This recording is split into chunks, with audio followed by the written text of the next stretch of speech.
সকল প্রশংসা মহান আল্লাহ পাকের। তার প্যারা হাবিব মুহাম্মদ মুস্তাফা সাল্লাল্লাহু আলাইহি ওয়াসাল্লামের পাক রওজা মদিনায় 1,24,000 পয়গম্বর,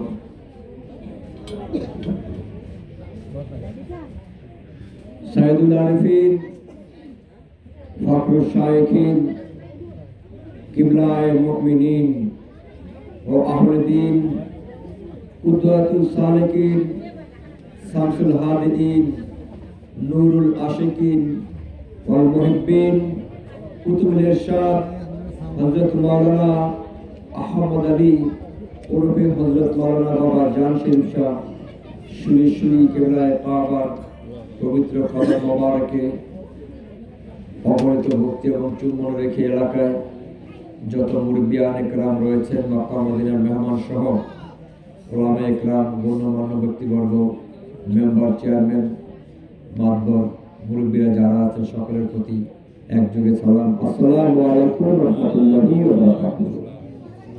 শীতের দিন একটু সাউন্ড আপনার উপর কমে আসে। আলোচনার আগে আমি আসছিলাম আপনাদের এলাকায়, আবার একবার কথা বলছি।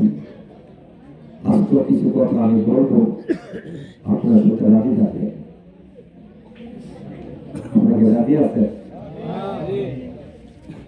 আমাদের এই মাহফিলটা বাস্তবসম্মত কিছু কথা আপনাদের সঙ্গে উপস্থাপন করতে হবে, কাল্পনিক না, বাস্তব।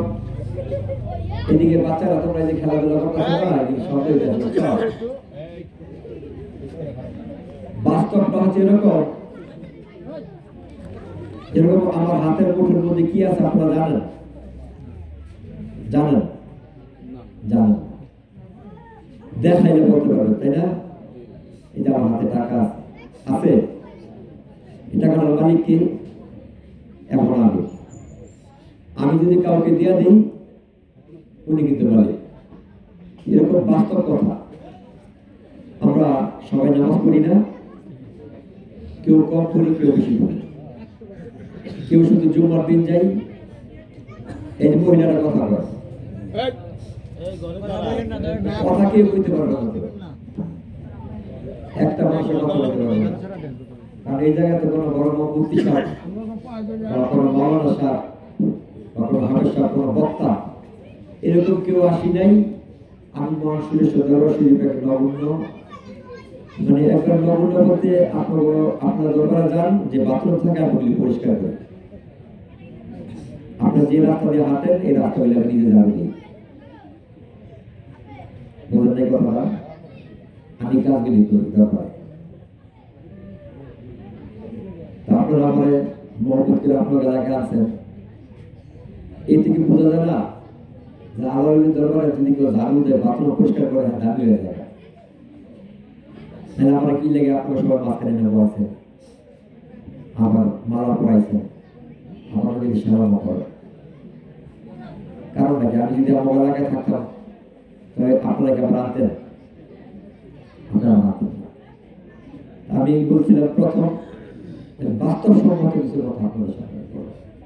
আমরা সবাই নামাজ পড়ি, কেউ কম, কেউ বেশি, কেউ শুধু জুম্মার দিন যাই, কেউ ঈদের দিন যাই, যাই তো। আমাদের জন্য নামাজটা ফরজ। আমরা যেহেতু মুসলমান, নামাজ যা আমরা পড়ি, আমরা সর্বপ্রথম কি পড়ি? সূরা ফাতিহা নাকি আলহামদুলিল্লাহ, সূরা সহজ বাংলা। আপনাদের এই জায়গায় আমি এই আঞ্চলিক শব্দ যে ভাষাটা আমি ব্যবহার করব যাতে আপনারা সহজে বুঝতে পারেন। যে আমরা যে নামাজ পড়ি, নামাজের মধ্যে সূরা ফাতিহা আলহামদুলিল্লাহ সূরা দিলেন, এই আলহামদুলিল্লাহ সূরাটা আপনার যত রাকাত নামাজই পড়বেন প্রত্যেকটা রাকাতের মধ্যে একবার পড়তেই হবে। এইটা থেকে অনেক বড় বড় সূরা আছে, সূরা আর-রহমান, ইয়াসিন, সূরা মায়দা, ওগুলি পড়লে কাজ হইব না। সূরা ফাতিহায় সর্বপ্রথম পড়তেই হবে, এটা হচ্ছে ফরজ। এই সূরা ফাতিহার মধ্যে আমরা কি পড়ি? আমরা পড়ি আলহামদুলিল্লাহি রাব্বিল আলামিন, সকল প্রশংসা আল্লাহ, মালিক কিয়ামুদ্দিন, কিয়ামত দিনের মালিক। ইয়াকা নাবুদু ওয়া ইয়াকা নাস্তাইন, আমরা তোমার কাছে সাহায্য চাই। ইহদিনাস সিরাতাল মুস্তাকিম, আমাকে সহজ পথ দেখাও। সিরাতাল লাযিনা আনআমতা আলাইহিম গায়রুল মাগদুবি আলাইহিম ওয়ালাদ দালিন, আমিন। ওই পথ যে পথে তোমার প্রিয়জনরা গেছে, আর ওই পথে নিও না যে পথে অভিশপ্তের পথ। প্রিয়জন কারা? নবী ওলি গাউস কুতুব পয়গম্বর, যারা তারা প্রিয় লোক। ওনাদের পথে প্রতিদিন যাওয়ার জন্য আমরা প্রতি রাকাতের মধ্যে আল্লাহর কাছে বলতেছি। এখন যাদের কথা আমরা বলতেছি তারা কি দুনিয়ার মধ্যে আছে না নাই? বাস্তবসম্মত কথা বলতেছি।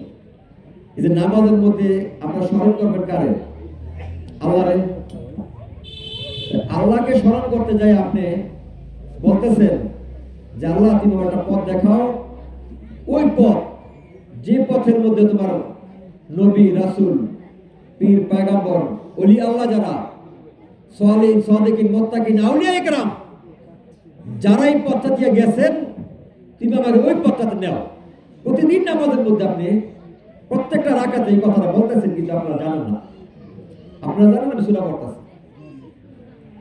এই সূরার বাস্তব হচ্ছে আপনি যে পথের মধ্যে যখন যাইবেন, যেমন আমি বলছিলাম না আমার হাতের মধ্যে কি, এটা হচ্ছে আপনার নামাজের মধ্যে কল্পনা।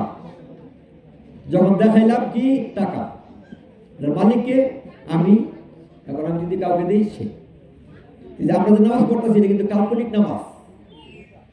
নামাজের বাস্তবতাটা কি? যে কথাগুলি বলতেছি এই কথার সাথে আমার কাজের সাথে মিল করতে হবে।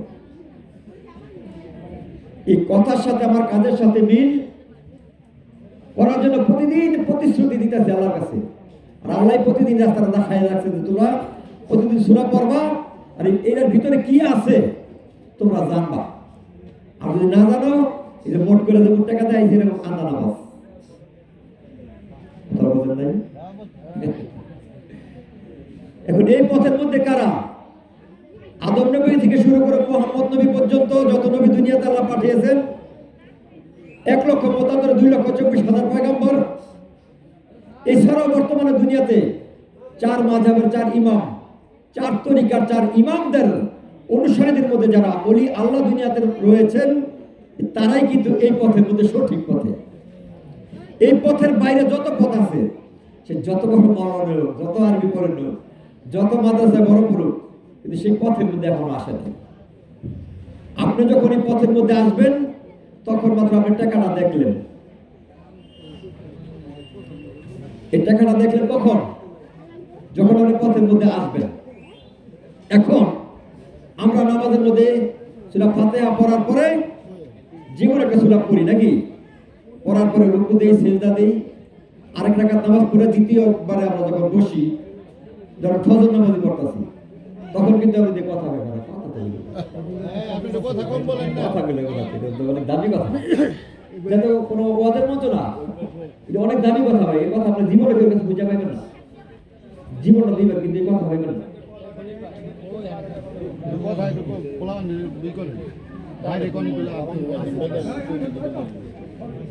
তারপরে আমরা পড়ি কি? আত্তাহিয়াতু লিল্লাহি সালাওয়াতু ওয়াত তাইয়্যিবাত, আসসালামু আলাইকা আইয়ুহান নাবী ওয়া রাহমাতুল্লাহি ওয়া বারাকাতুহু আলা ইবাদিল্লাহি সালিহিন। পড়ি আমরা, এটা পড়ি, আত্তাহিয়াতু সূরা পড়ি। প্রত্যেকটা মানুষের এই আত্তাহিয়াতু সূরা পড়তে হয়। এই সূরার মধ্যে আমরা কি বলি? হে নবী, আপনার প্রতি সালাম। নামাজ হলো আল্লাহ, আপনি নবীকে সালাম দিবেন। আল্লাহ ছাড়া যদি অন্য করে স্মরণ করে না, শিরিক হইব না? ইবাদত তো আল্লাহ, আল্লাহ সারা যদি আপনি নামাজের মধ্যে কাউকে স্মরণ করেন তা শিরিক হইব। এই যে আমরা নবীকে সালাম দিতেছি এটা কি শিরিক? কথা বলতে নাই। প্রত্যেকটা মানুষ কিন্তু আমরা নামাজের মধ্যে পড়তেছি আত্তাহিয়াতু লিল্লাহি ওয়া সালাওয়াতু ওয়া তাইয়্যিবাতু ওয়া সালামু আলাইকা আইয়ুহান নবী ওয়া রাহমাতুল্লাহি ওয়া বারাকাতুহু আলা ইবাদিল্লাহি সালিহিন। হে নবী আপনাকে সালাম। নামাজ পড়তেছি আল্লাহ নবীরে সালাম দিতে হবে।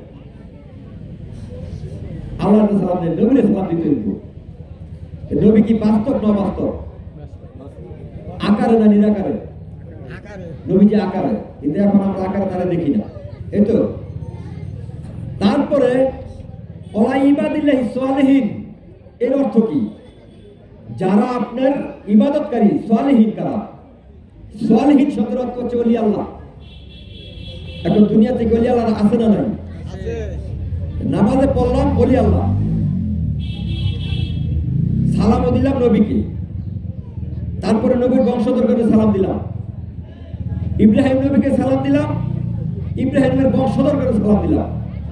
কারণ এই যে ওয়া ইবাদিল্লাহি সালিহিন, যারা ইবাদতকারী আল্লাহর ওলি যারা, তাদের প্রতিও সালাম। তারা তো আর আল্লাহ না, নামাজ তো আল্লাহ। সালাম দিতেছেন কাগো? যারা ওলি আল্লাহ। ওলি আল্লাহ নাকি দুনিয়াতে আছে? যাগো আপনার সালাম দিতেছেন, আপনি যদি তার সাথে কথা বলেন, তার সাথে দেখা করেন, তার সহবতে যান, এটা হলো নামাজের বাস্তব। যার কথা আপনি নামাজে বলতেছেন, সুরি বাবা একটা কথা বলছে, যার নাম লেখো পড়ো তারে গিয়া তালাশ করো, কোন ঘরে আছে দয়া করে। যার নাম পড়তাছি 20 বছর পর্যন্ত পড়লাম, কিন্তু তালাশ করলাম না। যার নাম পড়তাছি তারা তালাশ করলাম না। যেরকম যে আমার নাম উজ্জ্বল, যে উজ্জ্বল ভাইয়া আসবো, উজ্জ্বল ভাই আসবো, উজ্জ্বল ভাই আসবো, যখন আসছে তখন বাস্তব, যখন কথা বলতেছি এটা হাকিকত। আমরা যে নামাজ পড়তেছি এটা হলো চক্ষু বন্ধ করে। এখন চোখের সামনে যাদের নাম নিয়ে আমরা পড়তেছি, যাদেরকে নিতেছি না, এই মানুষের সাথে আপনি সরাসরি তাদের সাথে আপনি সাক্ষাৎ করতে পারবেন, তাদের সাথে কথা বলতে পারবেন, দেখা করতে পারবেন। তাই তো আল্লাহ পাক কোরআনের মধ্যে বলেন, তোমরা যদি আমি আল্লাহকে পাইতে চাও, সর্বপ্রথম আমি আল্লাহকে ভয় করো, ভয় করার পরে তোমরা একটা উসিলা খোঁজো, যেই উসিলার বিনিময়ে তুমি আমাকে পাইবে। তুমি একটা উসিলা খোঁজো, যেই উসিলার বিনিময়ে তুমি আমাকে পাইবা। তো কোন উসিলা? আমরা একটা উসিলা দিলাম নামাজ, নামাজের মধ্যে গিয়া পাইলাম না। এখন আস্তে সালিহিন, সাদিকিন, মুত্তাকিন, আউলিয়া ইকরাম, এই যে যাদের নাম আমরা বলতেছি নামাজের মধ্যে, তার সাথে আপনি সরাসরি দেখা করতে পারবেন, কথা বলতে পারবেন। এখন যাদের নামগুলি আপনারা সরাসরি বলতেছেন, বললে সওয়াব হয়, তার সাথে যদি সরাসরি দেখা হয় তখন কি হইব? কথাটা জটিল না? আপনার কথা আপনার বুঝতেছেন? মুরব্বী বাবার আগে আমার কথা বলতেছেন। আর প্রত্যেকটাই আমরা যারা দুনিয়াতে আইছি, দুনিয়া থেকে যাইতেই হইব। আমরা মরবো, মরার সাথে সাথে হয়তো 5-7 মিনিট দেরি করবো, এরপর আমার দেহের মধ্যে যত ভালো ভালো কাপড় চোপড় আছে সবগুলি পরবো। যদি হাতে মোবাইল থাকে পরবো, হাতে যদি ঘড়ি থাকে পরবো, আংটি থাকে খুইলা তাড়াতাড়ি লোক পাঠাবো, মসজিদে যাও একটা খাট নিয়ে আসো। ঘরের ভিতরে বেশি করে নামাজ যাবে না, তখন আপনার নিয়ে বাইরে নিয়ে ভয় রাখবে শীতের মধ্যে। একটু কল্পনা চোখটা দেখেন যে আমি বলে গেছি, আমার শোয়া রাখছে, যতক্ষণ পর্যন্ত আমি জিন্দা আছি, আমার গায়ে শক্তি আছে, ততক্ষণ মনে হইতেছে দুনিয়ার সবই মনে আমার। আর যখন শরীরটা দুর্বল হয়ে যাবে, অসুস্থ হয়ে পড়বেন, তখন দেখেন যারা হসপিটালে ভর্তি আছে, আইসিইউতে বা সিসিইউতে, তারা কিন্তু এরা বলতেছে কি জানেন, এখন আমার আল্লাহ ছাড়া কেউ নেই। বলতেছেন এখন আমার আল্লাহ ছাড়া কেউ নাই।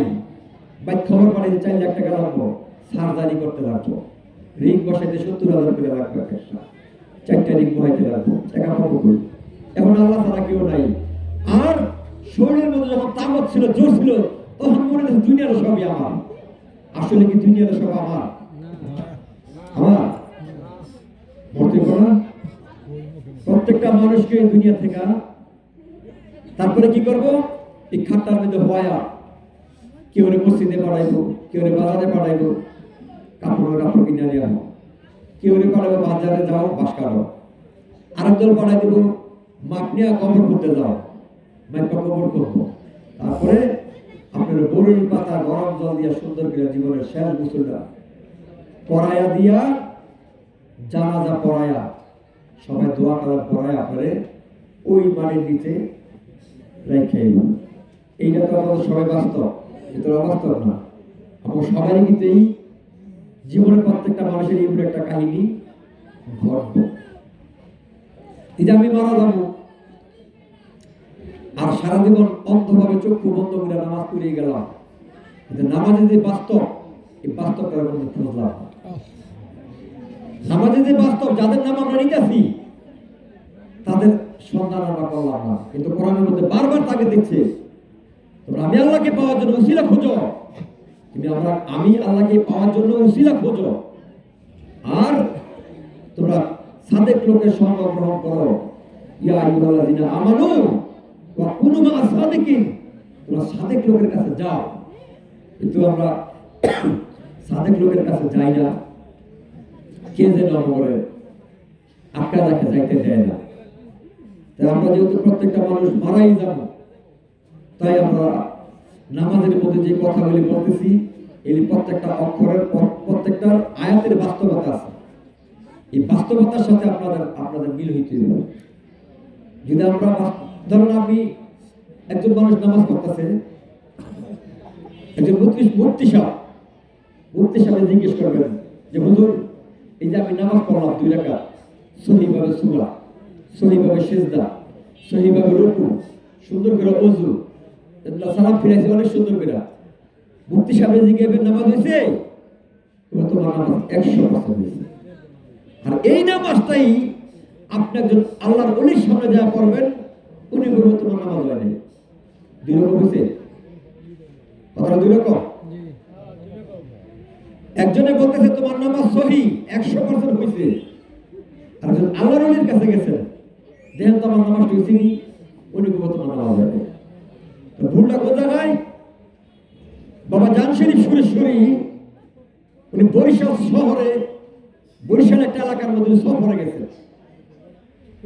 যখন আজ থেকে আরো 100-150 বছর আগে উনি যখন সফর অবস্থায়, তখন যে এলাকায় যাইব ওই এলাকার মধ্যে একটা কথাবার্তা আগে যায়, কোনো আল্লাহ আসলে এলাকায় ঘটনা লোকাইতেছে, এরা মহিলা মুরিদ করে, ঢোল বাদ্য বাজায়, গান বাজনা করে, এরা নামাজ কালাম পড়ে না।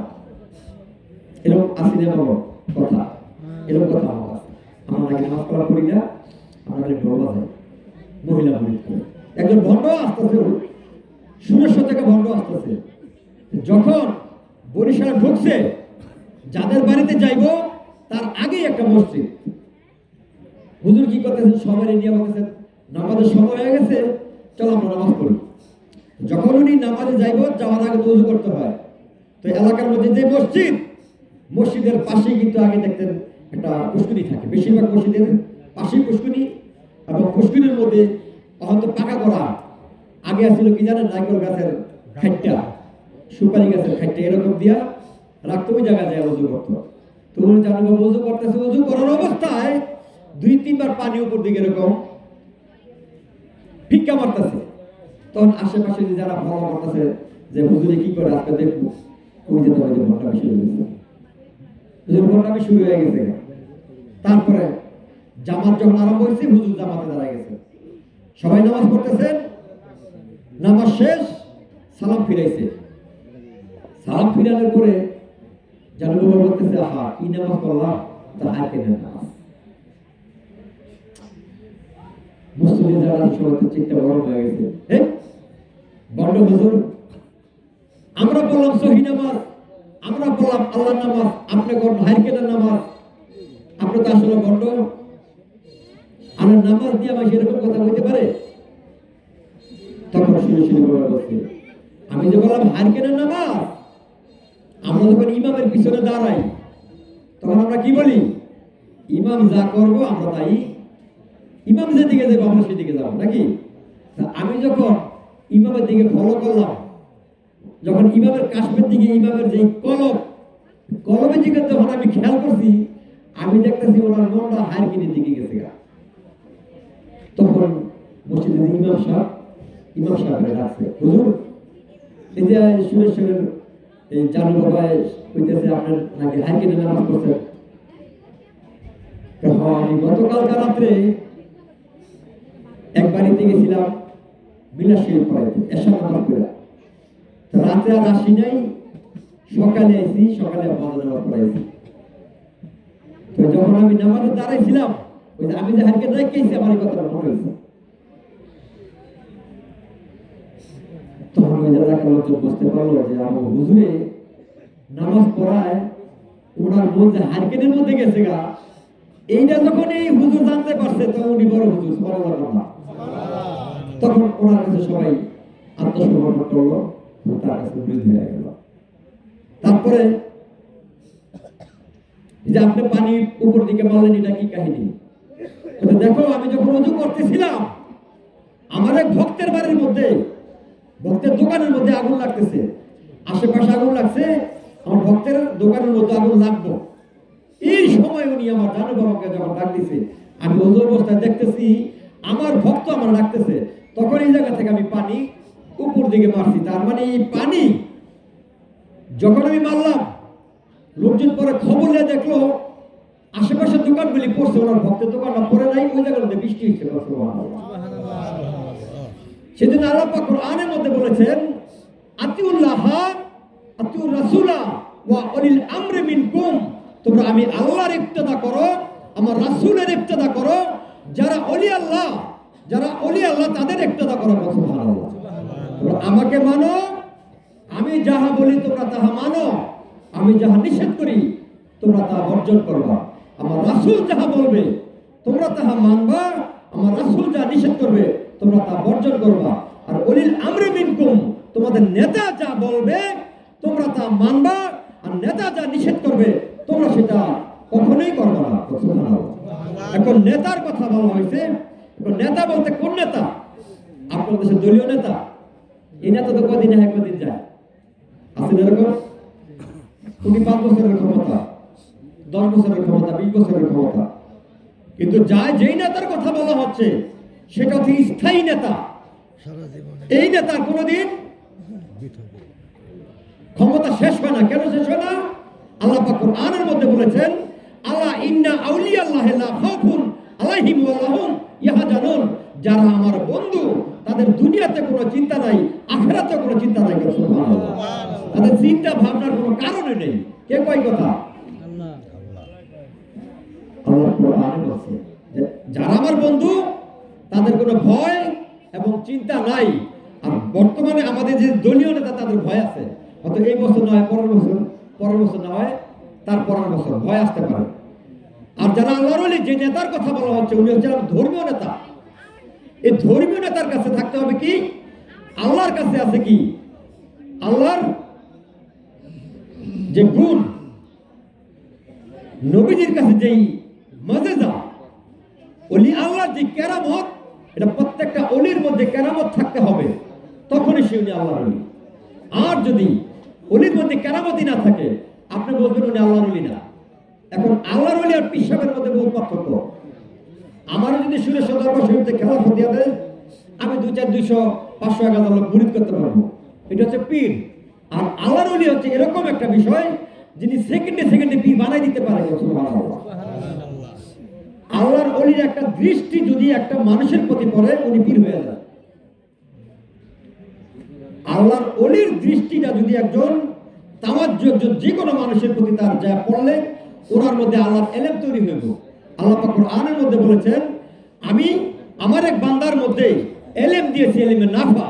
এই ইলমে নাফা যার মধ্যে থাকবো, উনি হচ্ছেন এই জগতের মধ্যে বেলায়েতের বাদশা। সুবহানাল্লাহ।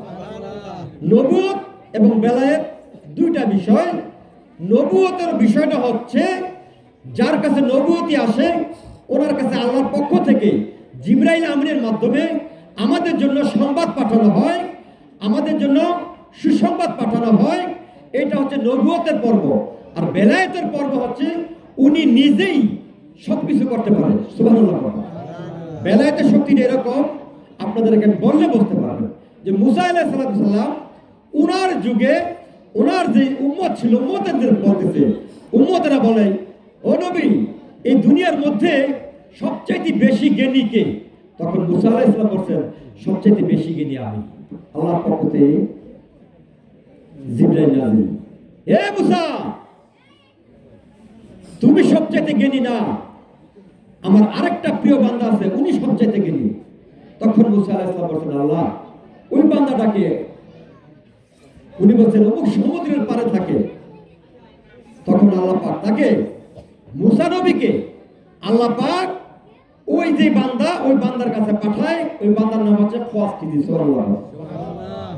খোয়াস খিজির কিন্তু নবী না, নবীকে খোয়াস খিজিরের কাছে পাঠায়। কে পাঠায়? আল্লাহ পাঠায়। কেন? আল্লাহ তো সরাসরি কথা বলতেছে, আল্লাহ নবীর সাথে সরাসরি কথা বলে, তারপরে তার এলেমের ঘাটতি। কথাটাই বোঝেন নাই? সরাসরি যে কোনো কথাই আল্লাহর সাথে বলতে পারতেছে, তারপরে তার এলেমের ঘাটতি। আর আমাদের সব কিছু কিছু বলে বেরিয়ে আছে, এই কিছু হাদিস দলিল পড়ি ফতোয়া দেয় আল্লাহ নবীরা ভালো আছে না নাই? কি করে না?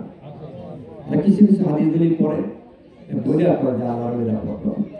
এরকম ওই মুসা নবীকে অনেকেই বলে পীরের কাছে যাওয়া দরকার নাই। আসেন এরকম কয়, কি কয় না? পীরের কাছে যাওয়া দরকার নাই, বুজুর্গগণের কাছে যাওয়া দরকার নাই। আর আল্লাহ পাক মুসা আলাইহিস সালামকে একটা বুজুর্গের কাছে পাঠাই দিতেছে। তখন মুসা নবী আল্লাহর সাথে কথা বলতেছে, আল্লাহ আমি বুঝবো কিভাবে উনি ওই এলাকার কোন জায়গায় আছেন? তখন মুসা নবীকে আল্লাহ পরামর্শ দিচ্ছেন যে তুমি একটা ভাজা কই মাছ একটা ঘটিতে করে নিয়ে যাইবা। ওই ভাজা কই মাছটা যখন তাজা হয়ে যাবে যে এলাকায় গেলে, তখন তুমি বুঝতে পারবা ওই এলাকার মধ্যে আমার আল্লাহর ওলি আছে। সুবহানাল্লাহ। তখন উনি অনেক দূর থেকে গেছে, তো তার এক সঙ্গী নিয়ে ওনারা দূরে থেকে গেছে। আগের দিনে তো এটা হাজার হাজার বছর আগের কাহিনী, অন্তত মোটর সাইকেল অটো নাই, তারা কিনা যাইব? হাইটা গেছে অনেক দূর। হাইটা যাওয়ার পরে শরীর ক্লান্ত হয়ে গেছে না, বিকেল হয়ে গেছে, ওনারা ঘুমায় গেছে। ঘুমের থেকে উঠে দেখে ওই যে কই মাছ ঘটির মধ্যে নাই, তাজা হইয়া কই মাছ চলাফেরা করলে দেখবে ছোট একটা দাগ করে, ছোট ছোট এই কালো দাগটা সেরকম পরে, আরো তো বালু। তখন মুসা আলাইহিস সালাম বুঝতে পারলো যে এই এলাকার মধ্যেই খোয়াস খিজিরের বাড়ি। তখন উনি খোয়াস খিজিরের সন্ধান নিয়ে তার সাথে সাক্ষাৎ করলো, যা পরিচয় দিতেছে আমি মুসা নবী। আরে আপনি তো মুসা নবী, মুসা পয়গাম্বর, তো পয়গাম্বর হয়ে আমার কাছে কেন আসছেন? তো আল্লাহ পাঠাইছে। কে পাঠাইছে? আল্লাহ পাঠাইছে। কেন? আপনার কাছ থেকে শিক্ষা নেওয়ার জন্য। যিনি আল্লাহর সাথে কথা কয়, আবার আরেকজনের কাছে কি শিখবো? কত দেখি কি একটা বিষয়। তখন খোয়াস খিজির বলতেছে, তুমি যে আমার কাছে শিক্ষা নিবা, তোমার সে ধৈর্য আছে? আমি চেষ্টা করবো আমার আপনার সাথে সাথে কিছুদিন রাখে। আমি কিন্তু কোরআন শরীফের কথা বলতেছি, ইতিহাস। তখন খোয়াস খিজির কি করলো? মুসা আলাইহিস সালাম এবং তার এক সাহাবা তিনজন নদী পার হইতাছে।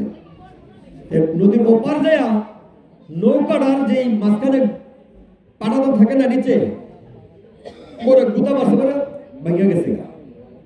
মুসা নবী মনে মনে চিন্তা গেছে, আরে আপনার আল্লাহ গুলো বুজুর্গ, আপনার যে নৌকাটা বাংলেন, এটা তো বুজুর্গের কোনো ইতিহাস দেখতেছি না, আপনি তো আল্লাহ আমার কই পাঠাইছে। তখন বলতেছে খোয়াস খিজির, আরে মুসা তোমার তো বলছিলাম তুমি ধৈর্য ধরতে পারবো না, যাও বা তুমি। না হুজুর, আমি আর কিছুদিন আপনার সাথে থাকি। তারপরে এরকমই এক গ্রামের মাঝখানে বাড়ির মধ্যে এক ওয়ালের নিচে, ওয়াল বলতে আগের দিনের আর কি ওয়াল, হাজার বছর আগের দিনের ওয়াল আর কি বোঝেনি তো, ওয়াল সীমানা আর কি। এই সীমানার নিচে গরিব এক পরিবারের কিছু সম্পদ, সীমানার নিচে বলতে ধনী লোকের সীমানার একটু আছে না, অনেক লোক সীমানার সাথে দেরা বড় করে, ওই গরিবের বাড়িতে বড় করছে। তখন খোয়াস খিজির মুসা নবীকে বলতেছে আমরা সীমানাটা সোজা করে দিই। তারপর তিনজনের সীমানাটা সোজা করে দিচ্ছে। কিছু দূর গেছে পরে দেখে কিছু বাচ্চা পোলাবেন খেলাধুলা করে, একটা বাচ্চার ধরে একটা আসার মারছে, আসারের সাথে সাথে মেরে ফেলেছে। এইবার তো মুসা নবী এমন চেতা চেয়েছে যে এইটা কি কোনো কাম হইলো?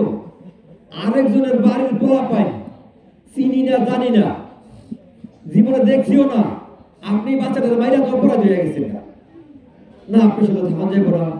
তখন বলতেছে ঠিক আছে, তুমি যদি থাকতে পারো তুমি যাও। যাবো, ঠিক আছে, যে আপনি যে এই কাহিনী তিনটা করলেন, এই ইতিহাসটা আমার একটু খুললা কোন আসলে কি করলেন আমি তো বুঝলাম না। আপনি যা করলেন আমার দৃষ্টিতে সব অপরাধ, মুসা নবীর দৃষ্টিতে খোয়াজ খিজির যা করলো সব অপরাধ। এখন খোয়াজ খিজির সে ইতিহাস বলতেছে কি, প্রথম যে নৌকাটা ভাঙছিলাম কিছুদিনের মধ্যে এলাকায় রাজাদের মধ্যে দ্বন্দ্ব হবে, যুদ্ধ হবে, মারামারি হবে, তখন এই জমিদারদের নৌকার প্রয়োজন হবে, তখন এই যে গরিব মানুষের নৌকাটা নিয়ে যাবে। যদি নৌকাটা নিয়ে যায় ওই রাজার থেকে আর জমিদার থেকে এই নৌকা উনি ফিরে আনতে পারবো না, তাই তো আমি নৌকাটা পুরা ভাঙ্গা দিছি, ডুবে দিছি। আমি কি ভালো করছি না খারাপ করছি? এর মধ্যে বোঝা যাবে ভালো, কারণ কিছুদিন পরে যার নৌকা উনি আবার খোঁজাখুঁজি করলে পানি নিচে ডুবাডুবি করলে পায়ে যাবো, ওরা নৌকায় নিয়ে যাবো, কারণ ওরা দিয়ে এই নৌকাটা দিয়ে উনি পারাপার করে সংসার চালায়। আর এটা যদি ধনী লোকে নিয়ে যায় তখন তুমি আর এটা আনতে পারবো না। আর ভালো করছি না খারাপ করছি? এখন কিন্তু এই কাহিনী তো ঠিক আছে। তো এই যে সামনে যে বেড়া দিলাম, বললাম যে এই যে মাটির নিচে কিছু দামি সম্পদ আছে। আপনারা যে বলছেন যে কতগুলি মানুষ, আপনারা কেউ বলতে পারেন আপনার মাটির নিচে কি আছে? আপনারা বলতে পারেন না। এই যে খোয়াজ খিজির যে বললো মাটির নিচে, উনি কেমনে দেখলো? মাটির নিচের জিনিসটা উনি কিভাবে দেখলো? তাই তো হাদিসে কুদসির মধ্যে পরিষ্কার এসেছে, মান আদাল্লি আলিউন, মানে এইভাবে কথা আসছে, যারা আমার বন্ধু তাদের হাত আমি আল্লাহর হাত। মান আদাল্লি আওয়ালিন ফাহুজিরা রিবা মিনাল্লাহি ওয়া রাসূলিহি, যারা আমার বন্ধু হয়ে যায়, যারা আমার আল্লাহর ওলি হয়, তাদের হাত আমার হাত হয়ে যায়। সুবহানাল্লাহ। তার চোখ আমার চোখ হয়। সুবহানাল্লাহ। ওই যে চোখ কার চোখ হয়? আল্লাহর চোখ। কোরআনের মধ্যে আল্লাহ পাক তাই বলেছেন, ফাসায়ারাল্লাহু আমালাকুম ওয়া রাসূলুহু ওয়াল মুমিনুন, আমি আল্লাহ তোমরা যা করো সবকিছু দেখতে পাই। আমরা যে জায়গায় বসে আল্লাহ দেখতেছে, দেখে। আমার আল্লাহ বলে তোমরা যা করো আমি সব দেখি। শুধু আমি নয়, যারা আমার রাসূল তারাও দেখে। সুবহানাল্লাহ। রাসূল কিভাবে দেখে? আমরা যে জায়গায় বসছি আমার রাসূল দেখতেছে? আমরা জোরে করে মনে দেখেন, আমার কি রাসূল দেখতেছে? কোন চোখটা দেখতেছে? কেমন চোখ? ওই যে আল্লাহ বলছেন, যে বান্দা আমার হয়ে যায় আমি তার হয়ে যাই, যখন আমি তার হয়ে যাই তার চোখ আমার চোখ হয়ে যায়। সুবহানাল্লাহ। যে চোখ দিয়ে উনি দেখে, তার হাত আমার হাত হয়ে যায়। ওই হাতটা সে যখন ধরে তার হাতে ধরে না, আমার হাত দিয়ে ধরে। উনি যখন কোনো জায়গায় হেঁটে যায় ওনার পা দিয়ে হাঁটে না, আমি আল্লাহ পা দিয়ে হাঁটে। সুবহানাল্লাহ। তো আমি আল্লাহ যেরকম দেখি আমার রাসূলও দেখে। শুধু আমার রাসূল আর আমি নই, যারা মুমিন বান্দা তারাও দেখতে পায়। সুবহানাল্লাহ। তো মুমিন বান্দা কারা? যারা আল্লাহর ওলি, তারা মুমিন বান্দা, তারাও দেখতে পায়। আমরা যে কি করতেছি বাবা শুনে শুনে দেখে, বিশ্বাস হয়? আল্লাহর ওলিরা দেখতেছে আমরা কি করতেছি। এই যে আল্লাহর ওলিদের যে পাওয়ার, তারপরে আপনি যে বাচ্চাটা মারলেন, তোমার একটা কথা বলি, এই বাচ্চাটা যখন বড় হইব, বড় হওয়ার পরে এই এলাকার মধ্যে অনেক বিশৃঙ্খলা সৃষ্টি করব, ধর্মের অনেক ক্ষতি করব, মানুষের অনেক ক্ষতি করব, সেই জন্য ওনাকে আমি মারছি। কিন্তু এর বিনিময়ে এই পরিবারের মধ্যে ৭৩ জন পয়গাম্বর জন্ম নিব। কয়জন? 73 জন আল্লাহর ওলি জন্ম নিব ওই বংশের মধ্যে। কি বলতেছে কথা? খিজির আলাইহিস সালাম বলতেছে, আচ্ছা যে বাচ্চাটাকে মারলো সেই বাচ্চার পরিবারের মধ্যে 73 জন পয়গম্বর জন্ম নিব এখনো নয় নাই। মুসা নবী কিভাবে এই খোয়াজ খিজি কিভাবে জানলো? কথাটা কি আশ্চর্য না? আর 73 জন তো একদিনে আসবো না, 73 আসবো পর্যায়ক্রমে। হয়তো 73 জন আসতে ওই সময় ধরেন 100 বছর করে বাঁচলেও 70 জনের 7,000 বছর বা 70,000 বছর, 70,000 বছর পরে একজন পয়গম্বর এই পরিবারের মধ্যে জন্ম নিব। খোয়াজ খিজির জানে সুবহানাল্লাহ। যে খোয়াজ খিজির একটা পরিবারের 70,000 বছর পরে একটা মানুষ জন্ম নিব উনি জানে। আর আমাদের নবী, যে নবী তামাম দুনিয়ার নবী, আপনার নবী, আমার নবী, আসমানের নবী, জমিনের নবী, কাবার নবী, মক্কার নবী, মদিনার নবী, নামাজের নবী, আযানের নবী, আমার নবী, আপনার নবী, তামাম দুনিয়ার নবী, তা দেখতে পারে কি পারে না? চিৎকার দিয়ে বলেন পারে। এই জায়গায় আসলে নবীজির আশিক এরকম হয়। এখন নবীজির আশিক এটা কিরকম একটা বিষয়? নবীজির আশিকটা হলো কোরআনের মধ্যে যা বলেছেন আল্লাহ পাক, যারা ঈমানদার তাদের জীবনের চাইতে বেশি প্রিয় নবীজি। সুবহানাল্লাহ। যারা ঈমানদার, যাদের ঈমানটা ধার হইছে, যারা ঈমান হৃদয়ের মধ্যে ধারণ করছে, তারা হচ্ছে তাদের কাছে নবীজি জীবনের চাইতে বেশি প্রিয়।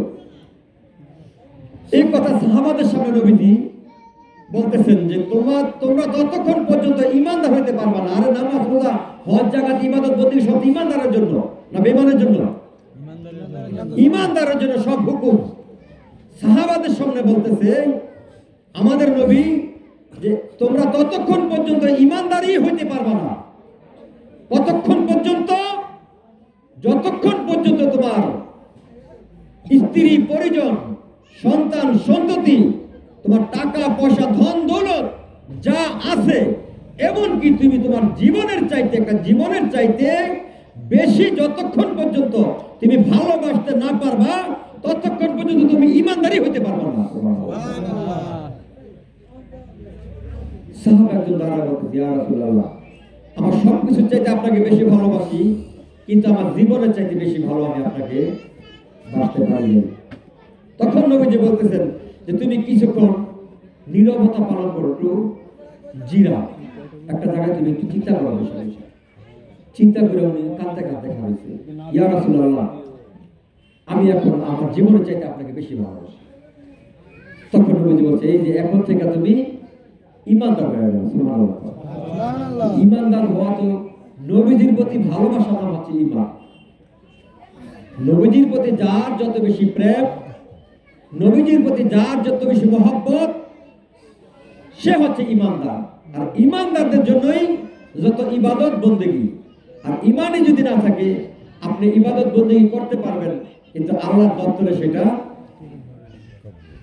কারণ আমি একটু আগে একবার বলছিলাম না, প্রথমে কিন্তু আমি কথাটা বলছি যে একজনে বলতেছে আপনার নামাজ সহি, কিন্তু আল্লাহর ওলির কাছে যখন গেছেন তখন আপনার নামাজ ভুল ধরা হচ্ছে। কোন জায়গায়? আমার পোশাক আশাক সব ঠিক আছে, আমার সূরা কেরাত সব ঠিক আছে, আমার ওযু গোসল সব ঠিক আছে, জামা কাপড় সব ঠিক আছে, আমার রুকু সেজদা সব ঠিক আছে, কিন্তু আমার মনটা ঠিক নেই। আপনাকে এরকম হয়নি? হাসাবের কথা, নামাজের মধ্যে যখন যান তখন আপনার মনটা এলোমেলো হয়? হয়। আমরা তো নামাজ পড়বো আল্লাহর মন দিয়া, আমার মন যদি আরেক জায়গায় থাকে আমি নামাজ কি নামাজ পড়বো? এই মনটা ঠিক করার জন্য একজন প্রেমিক হইতে হবে আপনাকে। আর আরেকটা প্রেমিকের কাছে যাই আপনার প্রেম শিক্ষা নিতে হবে। যেরকম আপনার ঘরের ভিতরে মেস আছে কিন্তু আগুন ধরতেছে না, মেসের মধ্যে একটা কাঠি আছে, কাঠিটার মধ্যে বারুদটা ঘষা মারলেই দেখবেন একটা আগুন ধরেছে।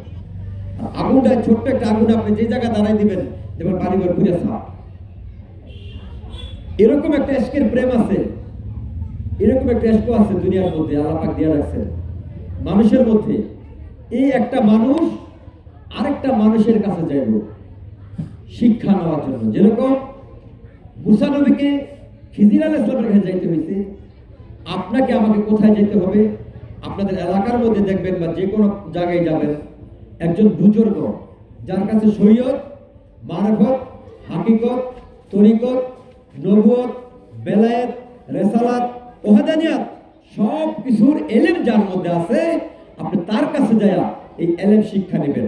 যখন আপনি এলেমটা শিক্ষা নেবেন, ওই সামনে গেলে দেখবেন আপনার মধ্যে এলেম তৈরি হবে। আমরা শুনেছি না ছোটবেলায় থেকে এই পর্যন্ত কিন্তু শুনতেছি যে আমার হাসর, মিজান, পুলসেরাতের রাস্তাটা হচ্ছে 30,000 বছরের রাস্তা। কয় হাজার বছর? 30,000 বছর। 30,000 বছর রাস্তাটা লেভেল না, কিন্তু 10,000 বছর খাড়া, 10,000 বছর লেভেল, 10,000 বছর ঢালু। এই পুলসেরাতে যে পোলটা, এটার আয়তন হচ্ছে 10,000 বছরের রাস্তা। এটার আপনার মাপকাঠি হচ্ছে চুলের চাইতে চিকন, হীরার চাইতে ধার। এটা দেখে আপনি পারবেন কর? জীবনে তো কত কিছুই করলাম, সম্ভব? এটা কি আমাকে সম্ভব? কেউ যাইতে পারবেন? 30,000 বছরের রাস্তাটা সেটা চিকনি, বড় খাইটা মাইটা হইলো, নাহলে দূরে দূরে গেলাম। আচ্ছা, আপনাকে একটা কথা ভাই, দেখেন তো এই জায়গা থেকে আপনি চকুটা বাইন্দা যদি কেউ নড়িয়া যান, যে কোনো একজন মানুষের চকুটা বাইন্দা দিলাম, নড়িয়া বাজার যেতে কতক্ষণ লাগবো?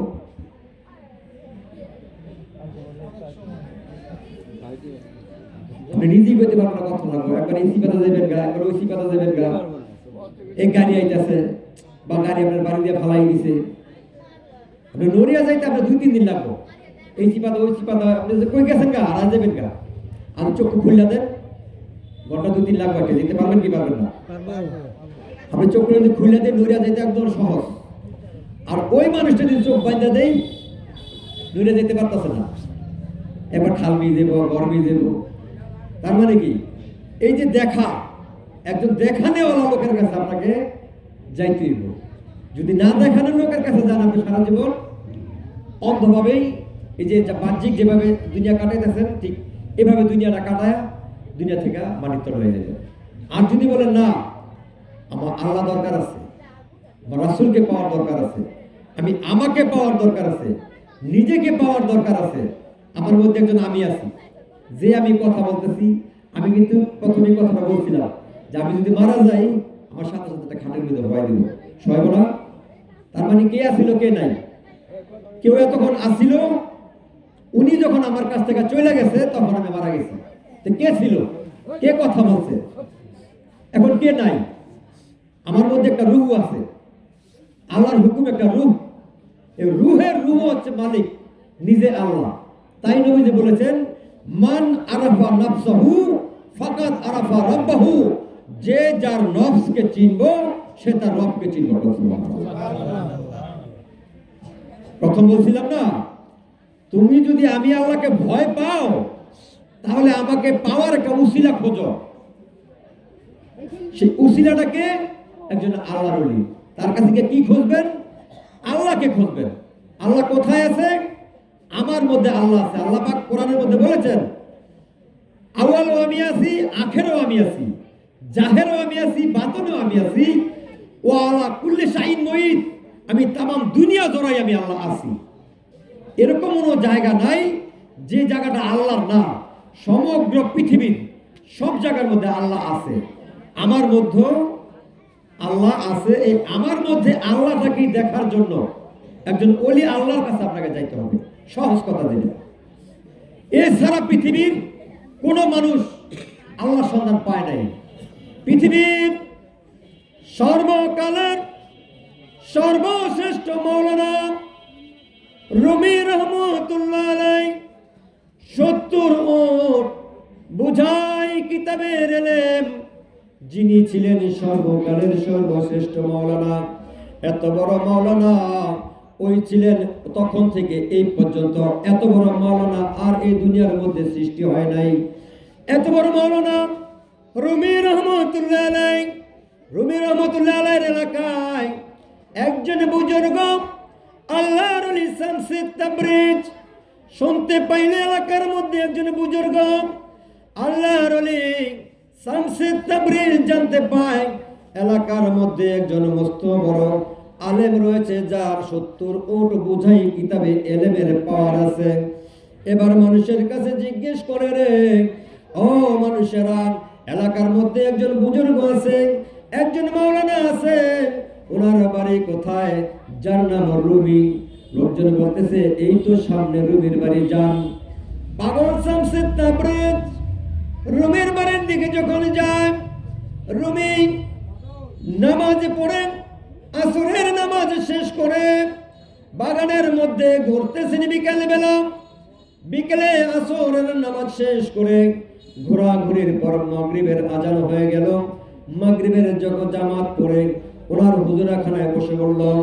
যখন হুজুরখানায় বসে যায়, তার সাথে শত শত আলেম, তারা বিভিন্ন জায়গায় ওয়াজ করেন, বিভিন্ন জায়গায় ধর্ম প্রচার করেন। ওই জায়গার মধ্যে দরজার মধ্যে যায় নক করছে। শামসে তাবরিজ জিজ্ঞেস করতেছে, এই জায়গায় মাওলানা রুমিকে? রুমিকে? সব লোকজন অবাক হয়েছে, পাগল, আমার হুজুর, এই যে আমাদের বড় হুজুর রবি, মাওলানা রবি, উনি আবার মাওলানা হইল রবিদের মতো মুসলমান হয়ে যায়। 70 বুঝাই কিতাবে এলেমের আল্লাহর ওলি শামসে তাবরিজ বলতেছেন, তুমি তো মাওলানা হইছো কবে? তুমি তো মুসলমানই হও নাই।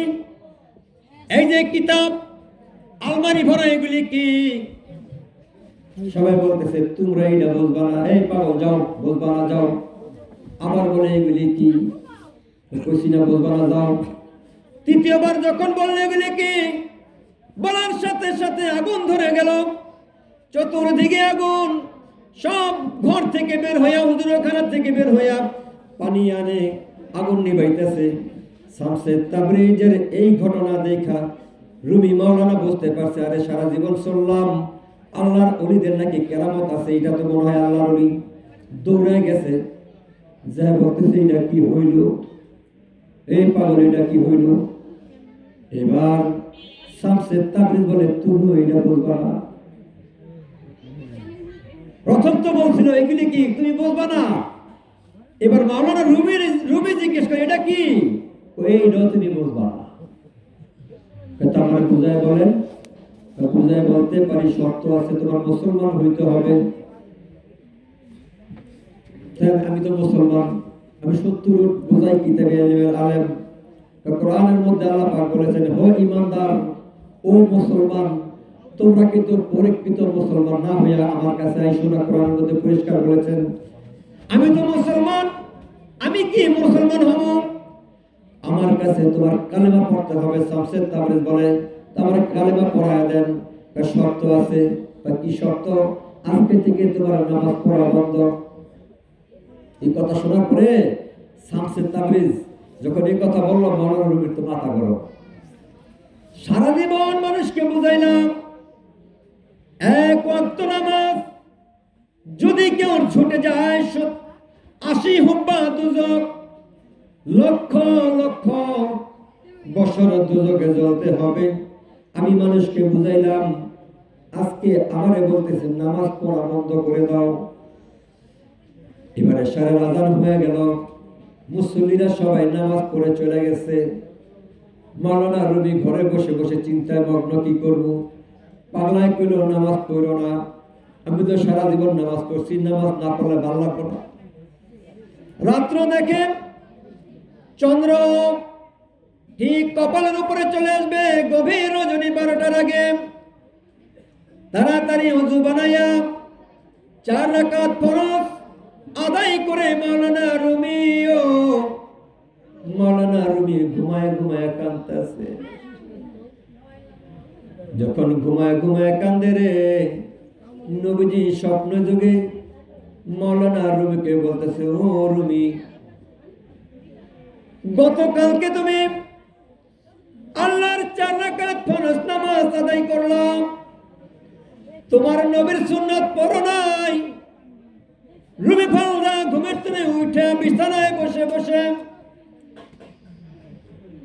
চোখের পানিগুলো ঝরঝর করে পড়ছে। আমি কাফের হয়ে গেছি, আমি মনে হয় বেঈমান হয়ে গেছি, আমি নবীজির সুন্নত পড়ি নাই, নবীজি আমাকে এসে তাগিদ করেছে।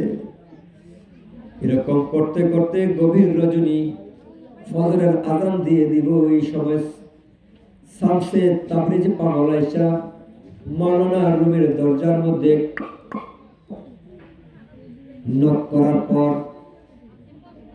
মাওলানা রুমি দরজা খুলে দিল। খুলে দেখে শামসে তাবরিজ পাগলা। এবার শামসে তাবরিজ মাওলানা রুমিকে বলতেছে, ও রুমি, ও তোমাকে বলেছিলাম তুমি নামাজ পড়ো না, কালকে তুমি 4 রাকাত ফরজ নামাজ আদায় করছো। এবার মাওলানা রুমির পাগুলি কাঁপতাছে। আর আমি তো গভীর রাতে আন্ধারে চুপচাপ ঘরের মধ্যে নামাজ পড়লাম। শামসে তাবরিজ বাইরে থেকে কেমনে জানলো ঘটনাটা?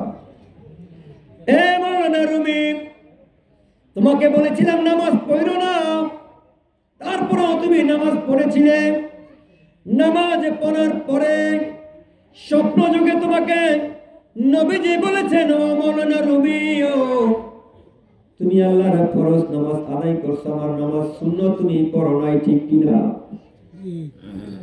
মাওলানা রুমির এবার চোখে পানি এসে গেছে। শামসে তাবরিজ আল্লাহর ওলি, আর আমি তো ঘরের মধ্যে ওযু করছি, নামাজ পড়ছি, নাইলে দেখলো আমি ঘুমের মধ্যে নবীজিরে দেখছি। এই পাগলায় জানলো কেমনে?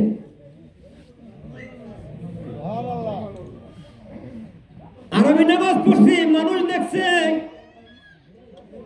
আমি যে ঘুমের মধ্যে নবীজিকে স্বপ্নে দেখলাম, শামসে তাবরিজ কেমনে জানলো? এবার শামসে তাবরিজ মাওলানা রুমিকে বলতেছে, রুমিও, তুমি যদি কালকে ফরজ নামাজটা না পড়তা, সব আল্লাহ তোমাকে নামাজের তাগিদ দিত। সুবহানাল্লাহ। মাওলানা রুমি কোনটা ভালো হইতো? মাওলানা রুমি বুঝতে পারছে, আর এটাই তো আল্লাহর ওলি। আপনি আমার তাড়াতাড়ি কালমা পড়াই দেন।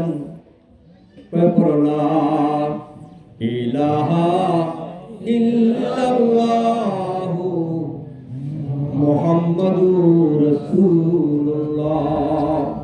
এবার মাওলানা রুমিকে কালেমা পড়াই দিলেন। মাওলানা রুমি বলতেছেন, আমি ছিলাম শরীয়তের ইলমের সমুদ্র, 70 উট বোঝাই কিতাবি ইলমের আলেম। আমি হচ্ছি সর্বকালের সর্বশ্রেষ্ঠ মাওলানা। আমার থেকে বড় মাওলানা এই জগতে আর কেউ হইতে পারবে না। আমি এত বুজুর্গ, এত কিতাব হাদিস পড়লাম। আমি ছিলাম শরীয়তের ইলমের সমুদ্র। আমি যখন শরীয়ত থেকে তরিকতে আসলাম, তরিকতে থেকে যখন মারিফতের সমুদ্রের পারে গেলাম, আমি যখন মারিফতের সমুদ্রের পারে যাই, ওই মারিফতের সমুদ্র থেকে যদি একটা দোয়েল পাখি ঠোঁট ভিজায়া পানি খায়, পানি খাওয়ার পরে ঠোঁটের মধ্যে যে একটা পানি অবশিষ্ট লেগে থাকে, ওই পানিটাকেও যদি কয়েক কোটি ভাগ করলে যে একটা অবশিষ্ট হয়, আমি মাওলানা রুমি আজ পর্যন্ত সেই এলেমটাও শিখতে পারলাম না। সুবহানাল্লাহ। কি হচ্ছে? কি হচ্ছে? আল্লাহর হচ্ছে এরকম বিষয়। আল্লাহর কাছে প্রত্যেকটা মানুষ, মাওলানা রুমি উনি যদি একজন পাগলের কাছে ভুল দিতে পারে, ভয়া দিতে পারে। তারপরে মাওলানা রুমি বলতেছেন, আমি যখন আলেম ছিলাম না, মানুষ আমাকে আলেম বলতো। আমি যখন প্রকৃত আলেম হইলাম, প্রকৃত জ্ঞান অর্জন করলাম, তখন মানুষ আমাকে আজকে থেকে আর আলেম বলে না, আমাকে পাগল ফতুয়া দিয়ে দিল। আমি ছিলাম শরীয়তের আলেম, তখন আমাকে আলেম বলতো। আমি আসলে তখন আলেমই ছিলাম না। যখন আমি আলেম হইলাম তখন মানুষ আমাকে আর আলেম কয় না, আমার কয় পাগল। তাই তো আল্লাহ পাক পরিষ্কার কোরআনের মধ্যে বলেছেন, ও বান্দা, যখন তুমি নামাজে দাঁড়াইবা, বান্দারে এরকম ভাবে নামাজ পড়বারে বান্দা, তুমি যেন আমাকে পরিষ্কার দেখতে পাও। আল্লাহ বলেন, হুয়া জাহিরু ওয়াল বাতিন, আমি আল্লাহ জাহিরও আছি, আমি আল্লাহ বাতিনও আছি। বাতুন মানে নিরাকার, জাহের মানে প্রকাশ। এই প্রকাশে আমি আর আল্লাহ এই দুনিয়ার মধ্যে প্রকাশে আছেন। কোরআনের মধ্যে বলেছেন আমি প্রকাশেও আছি। আল্লাহর কথা সত্য। আল্লাহ কোরআনের মধ্যে কোনো ফালতু কথা বলেন নাই, ধোঁকাবাজি করেন নাই, কোনো মিথ্যা কথা বলেন নাই। আল্লাহ তার বান্দার জন্য বলেছেন, হুয়া জাহিরু ওয়াল বাতিন, আমি আল্লাহ জাহেরও আছি, আমি আল্লাহ বাতুনেও আছি। বাতুন আল্লাহ দেখা যায় না, জাহেরে আল্লাহ দেখা যায়। এই জাহেরে আল্লাহ দেখার জন্য একজন ওলি আল্লাহর কাছে যাইতে হয়। আর যেদিন ওই আল্লাহকে দেখবেন, তখন মান আরাফা নফসাহু ফাকাদ আরাফা রাব্বাহু, যে যার নফসকে দেখলো সে তার আল্লাহকেই দেখলো। আর আল্লাহকে না দেখে যদি আপনি কবরে যান, প্রশ্ন করা হলে আপনি উত্তর দিতে পারবেন না। নবীকে না দেখে যদি আপনি কবরে যান, উত্তর দিতে পারবেন না। আল্লাহকে আর নবীকে না দেখা পর্যন্ত আপনি প্রকৃত ইসলামের মধ্যে ঢুকতে পারবেন না। মুখে মুখে আমরা ইসলাম, প্রকৃত দেখেন নিজের ভিতরে কি আছে। আমার মধ্যে আল্লাহ আছে, জাগৃত নাই। আমার মধ্যে নবীদের প্রেম নাই, আমার মধ্যে মুর্শিদের প্রেম নাই। আমার মধ্যে আছে শুধু কি, যার যার খাতা তার কাছে আছে না নাই। আচ্ছা, আমাকে এই জায়গায় এরকম বুকে আড্ডা করতে পারবেন যে আমার কোনো অপরাধ নাই, গুনাহ নাই?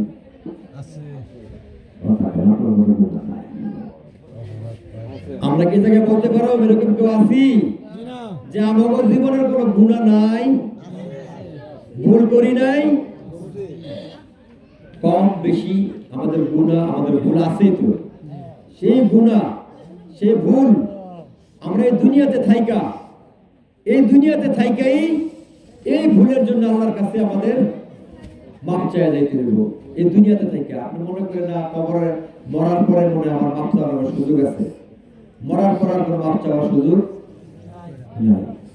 দুনিয়াতে থাইকাই আল্লাহর কাছ থেকে আপনারা মাপ চাইবেন, আমরা আল্লাহর কাছ থেকে মাপ চাবো দুনিয়াতে থাইকা। তো আমরা আল্লাহর কাছে কেমনে মাপ চাবো? আল্লাহ পাক বলেছেন কোরআনের মধ্যে, তোমাদের কথা আমার কাছে পৌঁছায় না। আমাকে চতুর্দিকে বেষ্টন করে বসে আছে আমার রহমতের ফেরেশতা ওলি আল্লাহ। আশ্চর্য না? এই যে দুনিয়া করতেছেন, আপনার নসিবের মধ্যে লেখা দিয়ে রাখছে, যেভাবে দিয়ে রাখছে সেভাবে চলতেছে, চলমান। আপনি যদি আল্লাহর কাছ থেকে কিছু আদায় করতে চান, তাহলে যাকে আল্লাহ পাক এই দুনিয়ার মধ্যে নেতা হিসেবে পাঠিয়েছেন তার কাছে যাইতে হবে। যেরকম আমার আল্লাহ প্রতিনিয়তই তার বন্ধুর উপরে দুরূদ ও সালাম পেশ করে কি করে না? আল্লাহ বলেন, আমি প্রতিদিন 70,000 রহমতের ফেরেশতা নিয়ে আমার বন্ধুর উপরে দুরূদ ও সালাম পেশ করতে থাকি। আজকে যে সুযোগ পাই, আগামীকাল থেকে কিয়ামত পর্যন্ত ওই ফেরেশতার আর সুযোগ নাই। জীবনে একবারের সুযোগ পায়। আর বান্দা, ইয়া আইয়ুহাল্লাযীনা আমানু, ও মুমিনেরা, সাল্লু আলাইহি ওয়া সাল্লিমু তাসলিমা, আমার বন্ধুর উপরে তোমরা দুরূদ ও সালাম পেশ করে সম্মানের সহিত। কেন আমরা আমার নবীর উপরে দুরূদ ও সালাম পেশ করব? কারণটা কি?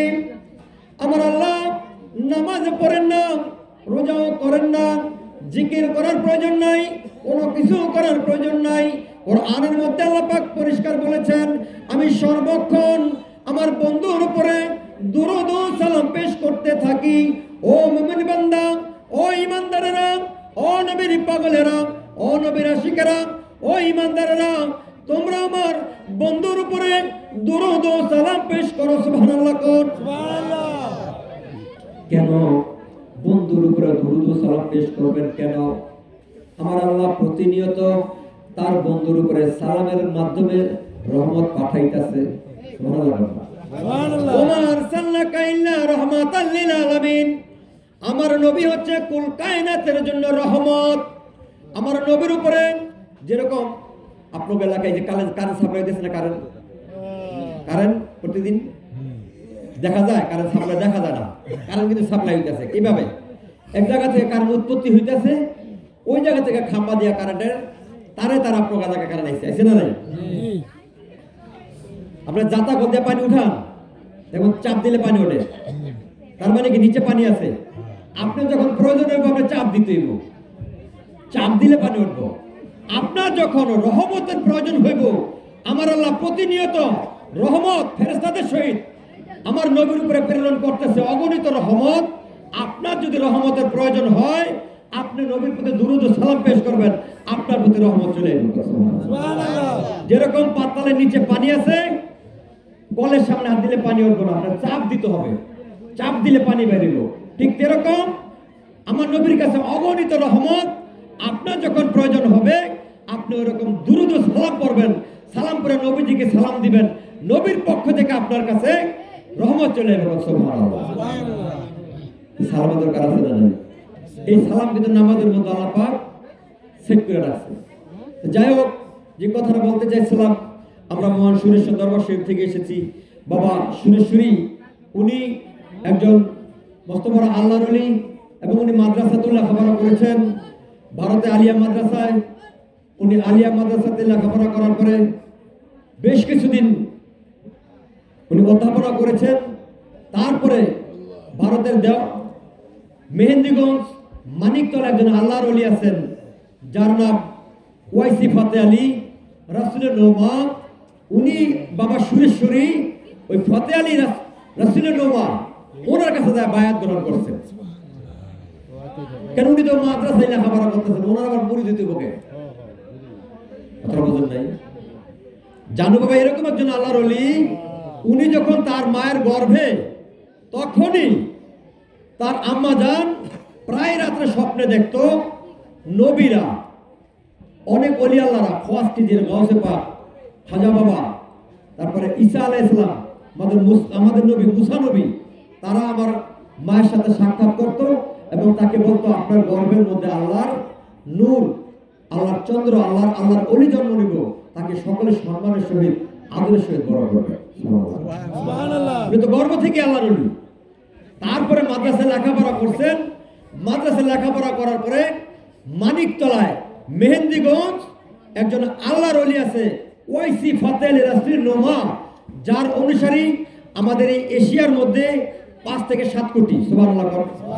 বাংলাদেশ, ভারত, পাকিস্তান, আফগানিস্তান এবং বার্মাতে এই ওয়াইসি বাবার অনুসারী বাংলাদেশের মধ্যে যেরকম আপনারা আটরশি নাম শুনছেন, আটরশি, শর্ষিনা, চন্দ্রপাড়া, সুরেশ্বর, ফুরফুরা শরীফ, এগুলি সব কিন্তু ওয়াইসি বাবার খলিফাহারা। এই ওয়াইসি বাবা, জানু বাবা ওয়াইসি বাবার কাছে যায় বায়াত গ্রহণ করছেন, যার নাম হচ্ছে কি রাসূলের নোমা। এইটা আবার কি?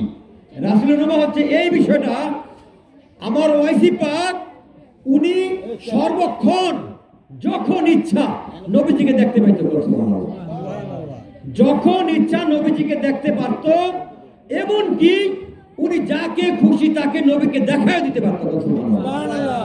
তার বাড়ির সামনে দিয়ে কিছু ছাত্র, মাদ্রাসার ছাত্র, কিছু হাদিস কইতে যাইতেছে, তখন ওয়াইসি বাবা ওই ছাত্রদের কাছ থেকে হাদিসটা শুনছে। শুনে বাবা ডাকছে, এই বাবারা এদিকে সব, তোমরা যে হাদিসটা বলছো এই হাদিসটা তো জয়ীফ হাদিস, জাল হাদিস। তখন ওই ছাত্ররা যায় আমার মসজিদ মাদ্রাসার যে বড় প্রিন্সিপাল হুজুরের সাথে আমার কথা বলছে যে হুজুর, ওই যে ওয়াইসি পাগলায় আমরা যে হাদিসটা বললাম এই হাদিসটা নাকি এই জাল হাদিস। তখন ওই বড় হুজুর বলতেছে, না এটা তো সঠিক হাদিস, কারণ আমরা যে হাদিসও পড়েছি, হাদিসের মধ্যে যে উদ্ধৃতি আছে, যত নম্বর, যত পৃষ্ঠা, আমরা পরিষ্কার পড়ার পরে বুঝতে পারছি। তো উনি যে কথা বললো, উনি কোথা থেকে এই কথা বললো, চলো আমার কাছে যাবো আমরা। তখন এই মাদ্রাসা থেকে বড় হুজুর অনেক ছাত্ররা ওয়াইসি বাবার কাছে আসছে, আয়সা বলতেছে যে আপনি নাকি এই কথা বলছেন যে আমরা যে হাদিসটা বললাম এটা নাকি জাল হাদিস। তখন ওয়াইসি বাবা বলতেছে হ্যাঁ, ছাত্ররা যে হাদিস বলছে এটা জাল হাদিস। তখন ওই মাদ্রাসা ইমাম সাহেব বলতেছে না, এটা সহি হাদিস, আমরা তো হাদিসের সনদ থেকে কথাটা বলতেছি। তখন ওয়াইসি বাবা বলল, যার হাদিস সে যদি আপনাদের সামনে এসে বলে তখন বিশ্বাস করবেন? আমরা তো ওটা সে চাই, যার হাদিস মানে কার হাদিস? নবীজির হাদিস। তখন চক্ষু বন্ধ করেন, চক্ষু বন্ধ করার পরে স্বয়ং নবীজি তার সামনে এসে বলতেছে, হ্যাঁ আমার ওয়াইসি পাক যে কথা বলছে এটাই ঠিক। সুবহানাল্লাহ। উনি সরাসরি নবীজিকে, সরাসরি নবীজি ওনার সাথে কথা বলতেছে। ওই লোকগুলি, ওই আলেমরাই এই ওয়াইসি বাবাকে উপাধি দিয়েছে রাসূলের নোমা। সুবহানাল্লাহ। উনি যখন খুশি তখন রাসূলকে দেখতেন। উনি ইবাদত করতে করতে এরকম পর্যায়ে গেছে, রাসূলের সাথে যখন ওনার সাক্ষাৎ হয় তখন রাসূল বলতেছেন, ওয়াইসি পাক তুমি আমার কাছে কি চাও? উনি বলছেন, আমি আপনার কাছে কিছু চাই না, আমি সবসময় আপনাকে দেখতে চাই। ঠিক আছে, প্রতি বছরে একবার তোমার সাথে আমার সাক্ষাৎ হবে। ওয়াইসি পাক বলছে, না, বছরে একবার দেখলে আমার মন ভরত না। তো মাসে একবার? না, মাসে একবার দেখলে আমার মন ভরবো না। সপ্তাহে একবার দেখা দেবো? না, সপ্তাহে একবার না। দিনে একবার? না, দিনে একবারও না। আমার যখন মন চাইবো, ইয়া রাসূলুল্লাহ, আমার যখন আপনাকে দেখার ইচ্ছা থাকবো তখনই আপনাকে দেখতে চাই। এর নাম হচ্ছে ওয়াইসি ফাতাইলে রাসূলের নোমা। উনি যখন খুশি তখন রাসূলকে দেখতে পাইতো। ওনার কাছে বাবা শুনেছি বায়াত গ্রহণ করার পরে, মুরিদ হওয়ার পরে, যখন ওয়াইসি পাক ধ্যানের ঘর থেকে আমার সুরেশ্বরী বাবাকে বলছেন, আল্লাহ পাকের পক্ষ থেকে তোমার জন্য একটা নাম আসছে, সেই নামটা হচ্ছে আহমদ আলী। সুরেশ্বরী বাবার আরেকটা নাম আছে সূর্য, আলেমদের সূর্য বলা হতো। তো ওই যুগের বাংলাদেশে বড় বড় আলেমরা বাবা সুরেশ্বরীকে বলতো আলেমদের সূর্য, মানে আলেমদের মধ্যে উনি ছিলেন প্রধান। এত বড় আলেম ছিলেন উনি ওই জমায়, ওই আর 150 বছর আগে। এই সুরেশ্বর একজন মস্ত বড় আল্লাহর ওলি। আপনার এলাকার মধ্যে আপনারা যাইবেন, আল্লাহর ওলির দরবারে গেলে কি হয় জানেন? আল্লাহর ওলির দরবারে গেলে আমার একটা কথা আছে, ওই তোমরা সুরেশ্বর মুরিদ হইছ, কই তোমাকে তো বড় লোক হইতে পারলা না, তোমাকে পোলাপাই দিয়ে টাকা পয়সা কামাইতে পারে না, তোমাকে যদি সংসারের মধ্যে ঝামেলা, তোমাকে যদি কত কষ্ট, তোমাকে সুরেশ্বরী কি পারে না এটি সব পরিবর্তন করে দিতে? কয় কি করে? কয় কয় কয় তোমাকে পীরেরা কি পারে না? পীরেরা সব পারে, সব পারে। কিন্তু আমরা যারা আশিক, আমরা পীরের দরবারে টাকার জন্য যাই না, ধনী হওয়ার জন্য যাই না, আল্লাহর ওলির দরবারে আমরা প্রভাবশালী হওয়ার জন্য যাই না। আল্লাহর ওলির দরবারে একটা কারণে যাই, ওই আল্লাহর ওলির দরবারে গেলে আমাকে রুহটা শান্তি পায়। আমাকে রুহটা শান্তি পায়। কেন আমাদের রুহ শান্তি পায়? সুরেশ্বরী বাবা বলেছেন, যে রুহ নুরানি হয় রুহের সর্দার, নেক বদ ভালো বুড়া হাতে রয় তার। রুহের সর্দার যিনি, এই নুরানি রুহু, এই নুরানি রুহের কাছে আমাদের পাপিষ্ট নদীর কথা বেশি দিতে হবে। আমাদের পাপী রুহুগুলি যখন এই নুরানি রুহের সামনে যায় তখন আমরা আরাম ফিল করি। এই যে শীতের দিন, এখন শীত করতেছে, এই শীতের মধ্যে যদি আপনি একটা চুলার পারে যায় দাঁড়ান, আপনার শরীরটা আরাম লাগবে কিনা? কথা কেনা, এটা তো বাস্তব। আপনার শরীরে কিন্তু আরাম ফিল হইব, কারণ শীতের মধ্যে আপনার চুলা। আমাদের এই যে রুহুটা, এই রুহুটার মধ্যে অনেক পাপ, অনেক ভুল বেয়াদবি। এই রুহুটা আল্লাহর ওলির রুহের সাথে যখন সহবতে যায়, ওই রুহের তাপটা যেরকম শীত তাপটা আমার রুহের মধ্যে যখন আসে তখন আমার দেহের মধ্যে শান্তি ফিল হয়। এই একমাত্র শান্তির কারণে, এই শান্তিটা এই পৃথিবীর আর কোথাও না। আপনি যদি করেন যে আমি সংসদ ভবনের ভিতরে যত বড় জায়গায় যান, আমেরিকা, লন্ডন, যত বড় বড় হোটেলে যান, এই শান্তিটা পৃথিবীর কোথাও আপনার পাইবেন না। শ্বশুর বাড়িতে যে আপনার মুরগিরা সিরা সিরা খাইবেন, অনেক আনন্দ, ওই জায়গাতে আনন্দটা পাইবেন না, এই শান্তিটা পাইবেন না। এই শান্তিটা একমাত্র আল্লাহর ওলির দরবারে গেলে তার রুহের প্রভাবের কারণে আমাদের দেহের মধ্যে শান্তি চলে আসে। আমরা এই কারণে দৌড়ায় যাই। আমরা এই যে ঘাসের মধ্যে যে ঘুমায় থাকি, মাটির মধ্যে বালুর মধ্যে ঘুমায় থাকি, বসার জায়গা নাই, শোয়ার জায়গা নাই, থাকানোর জায়গা নাই, প্লাস্টিকের প্লেটের মধ্যে খাওয়ান দেয়, হিরো কি নিরামিষ কোন রকম দেয়, তাও খাইতে কত স্বাদ লাগে। ঘুমানোর কোনো জায়গা নাই, ঘরের ভিতরে যদি একটু বিছনাটা একটু খেতাটা কম হয়, বিছনাটা শক্ত হলে ঘুমায় না। আর ওই জায়গায় মাটির মধ্যে মানুষ ঘুমাইতেছে আরামসে। কেমনে ঘুমায়? ওলি আল্লাহ রুহের যে একটা প্রভাব, যে তাপ, এই তাপ এই ভক্তের মধ্যে, মানুষের মধ্যে যা পড়ে, তখন উনি দুনিয়ার সবকিছু ভুলে থাকে। এই যে সুরেশ্বরী বাবার ইতিহাসের মধ্যে আমাদের এক ভাই আছে, বাবা সুরেশ্বরীর কাছে বায়াত ছিল। উনি, ওনার বাড়ি হচ্ছে ভারতে। সৈয়দ সাহেব, আমি কথা কোনটা বলতে পারবো, কথা শুনবেন না, গান শুনবেন। সৈয়দ সাহেব ওনার নাম, বাড়ি হচ্ছে আপনার ইন্ডিয়াতে। উনি সবসময় নামাজ পড়তেন আর জিকির করতেন, আর আল্লাহর কাছে কাঁদতো, আল্লাহ তুমি আমার একটা কামেল মুর্শিদ, একটা কামেল পীর ধরায় দাও। ওই লোকেরে নবী মুহাম্মদ রাসূলুল্লাহ সাল্লাল্লাহু আলাইহি সাল্লাম স্বপ্ন যুগে তাকে স্বপ্নে দেখাই দিলেন যে বাংলাদেশের নড়িয়া শরীয়তপুর সুরেশ্বর একটা এলাকা আছে, ওই এলাকার মধ্যে জান শরীফ নামে একজন আল্লাহর ওলি আছে, ভারত থেকে তাকে এই জায়গায় পাঠাইছে। উনি এই জায়গায় বুড়ি দিয়েছেন। সুবহানাল্লাহ। 18 বছর পর্যন্ত দরবারে উনি খেদমত করছেন, বাড়ি ঘরের কথা মনে নাই। 18 বছর পরে সুরেশ্বরী দরবার নদীর পাশে, নদী থেকে গোসল করে উনি যে রুমে থাকে, ঘরের মধ্যে যাইতেছিল, দেখে কিছু পোলাপান খেলাধুলা করতেছে। যখন দেখে পোলাপান খেলাধুলা করতেছে, ওইটা দেখে ওনার মনে হয়েছে, আরে আমি না বাড়িতে বউ পোলাপান দেখেছি, আমি তো 18 বছর যাবো দরবারে, আমি যদি 20 বছর পোলা রাখি, আমার তো পোলা 38 বছর বয়স হয়ে গেছে, আমার পোলা তো বিয়া করা হয়েছে, এত নাতিনাত করে হয়ে গেছে।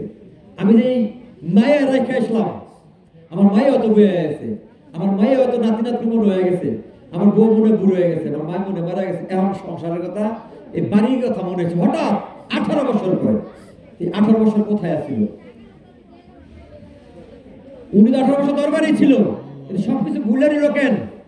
মুর্শিদের সাথে উনি এরকম একটা প্রেম করছে, আর মুর্শিদও তার সাথে এরকম একটা প্রেম করছে। মুর্শিদের প্রেম দিয়া ওনার দুনিয়ার সব প্রেম ভুলে রাখছে। ওনাকে মুর্শিদের প্রেম দিয়া পৃথিবীর সব প্রেমকে ভুলে রাখছে। আমি তো এই কথা আগেই বলেছিলাম, তুমি নবীকে এরকম ভাবে ভালোবাসো, তোমার স্ত্রী, পরিজন, সংসার, সন্ততি, এমনকি তোমার জীবনের চাইতে উনি কিন্তু ওনার মুর্শিদকে জীবনের চাইতে, ওনার পরিবার থেকে, সংসার থেকে, সবকিছু থেকে বেশি ভালোবাসছিল। সুবহানাল্লাহ। 18 বছর পরে মনে হয়েছে, আরে আমরা বাড়িতে সব রাইকেছি, তার একটু ভাই যাবো। 18 বছর পর মনে হয়েছে একটু ভাই যাবো। কির কাছে কিছু না কই, ওই সকালে গাড়ি বস্তা লইয়া যায়। এটা কিন্তু আরো 150 বছর আগে কাহিনী। তখন এত রাস্তাঘাট নাই, তখন এই এলাকা থেকে জাহাজ করে যাইতে, জাহাজ স্টিমার দিয়া যাইবো আপনার দেওবন্দের ঘাট, ওই জায়গা থেকে ট্রেনের বাড়িতে যাবো। তো ঘাটে যখন গেছে, ট্রেন আসতে দেরি, উনি ঘাটে ঘুমায় গেছেন, অনেক দূর থেকে গেছে। তো যখন ঘুমায় গেছে, ঘুমের মধ্যে নবী যে আমার স্বপ্ন দেখাচ্ছে, এ সৈয়দ সাহেব, তুমি যে সুরেশ্বর দরবার থেকে আইসা পড়লাম, তোমার মুর্শিদের এজাজত না নিয়ে তুমি তো ভুল করছো। এই কথা বলার পরে সৈয়দ সাহেব ঘুমে গেছে।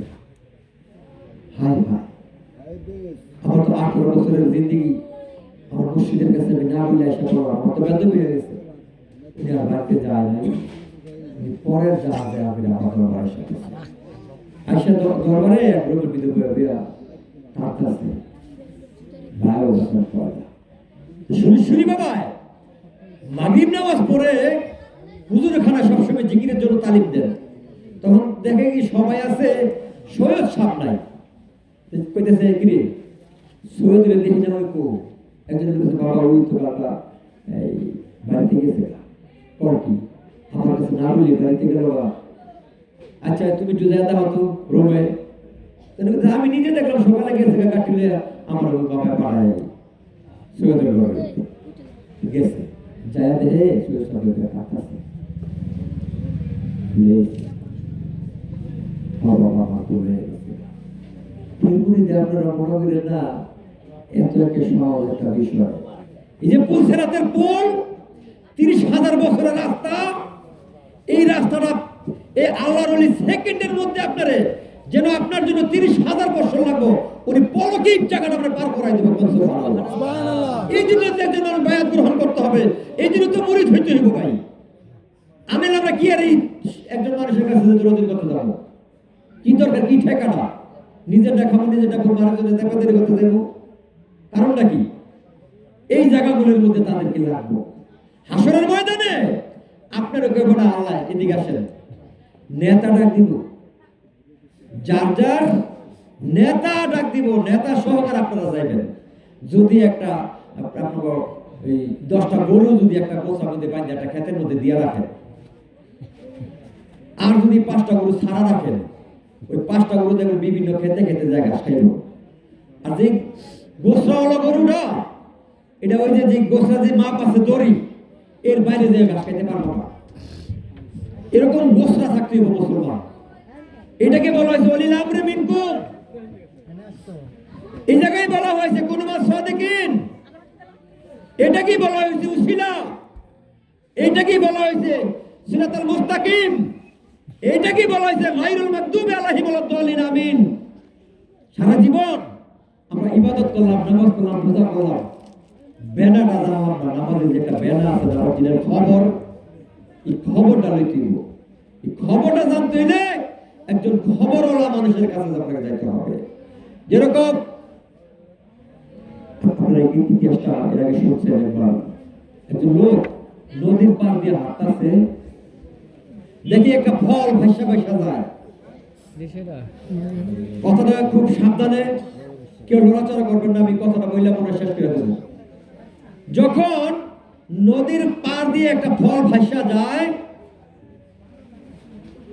একজনের ফলটা হাতে নিচ্ছে, আপনার এলাকায় আছে রাস্তাঘাট অনেক কিছু করে থাকলে এরকম আছে না, তো উনি ফলটা হাতে নিছে, হাতে নিয়ে মনে মনে চিন্তা করতেছে, হায় হায় আমি কার ফল হাতে নিচ্ছি, আমি তো বেয়াদবি করে বলেছি, আমার তো ভুল হয়ে গেছে।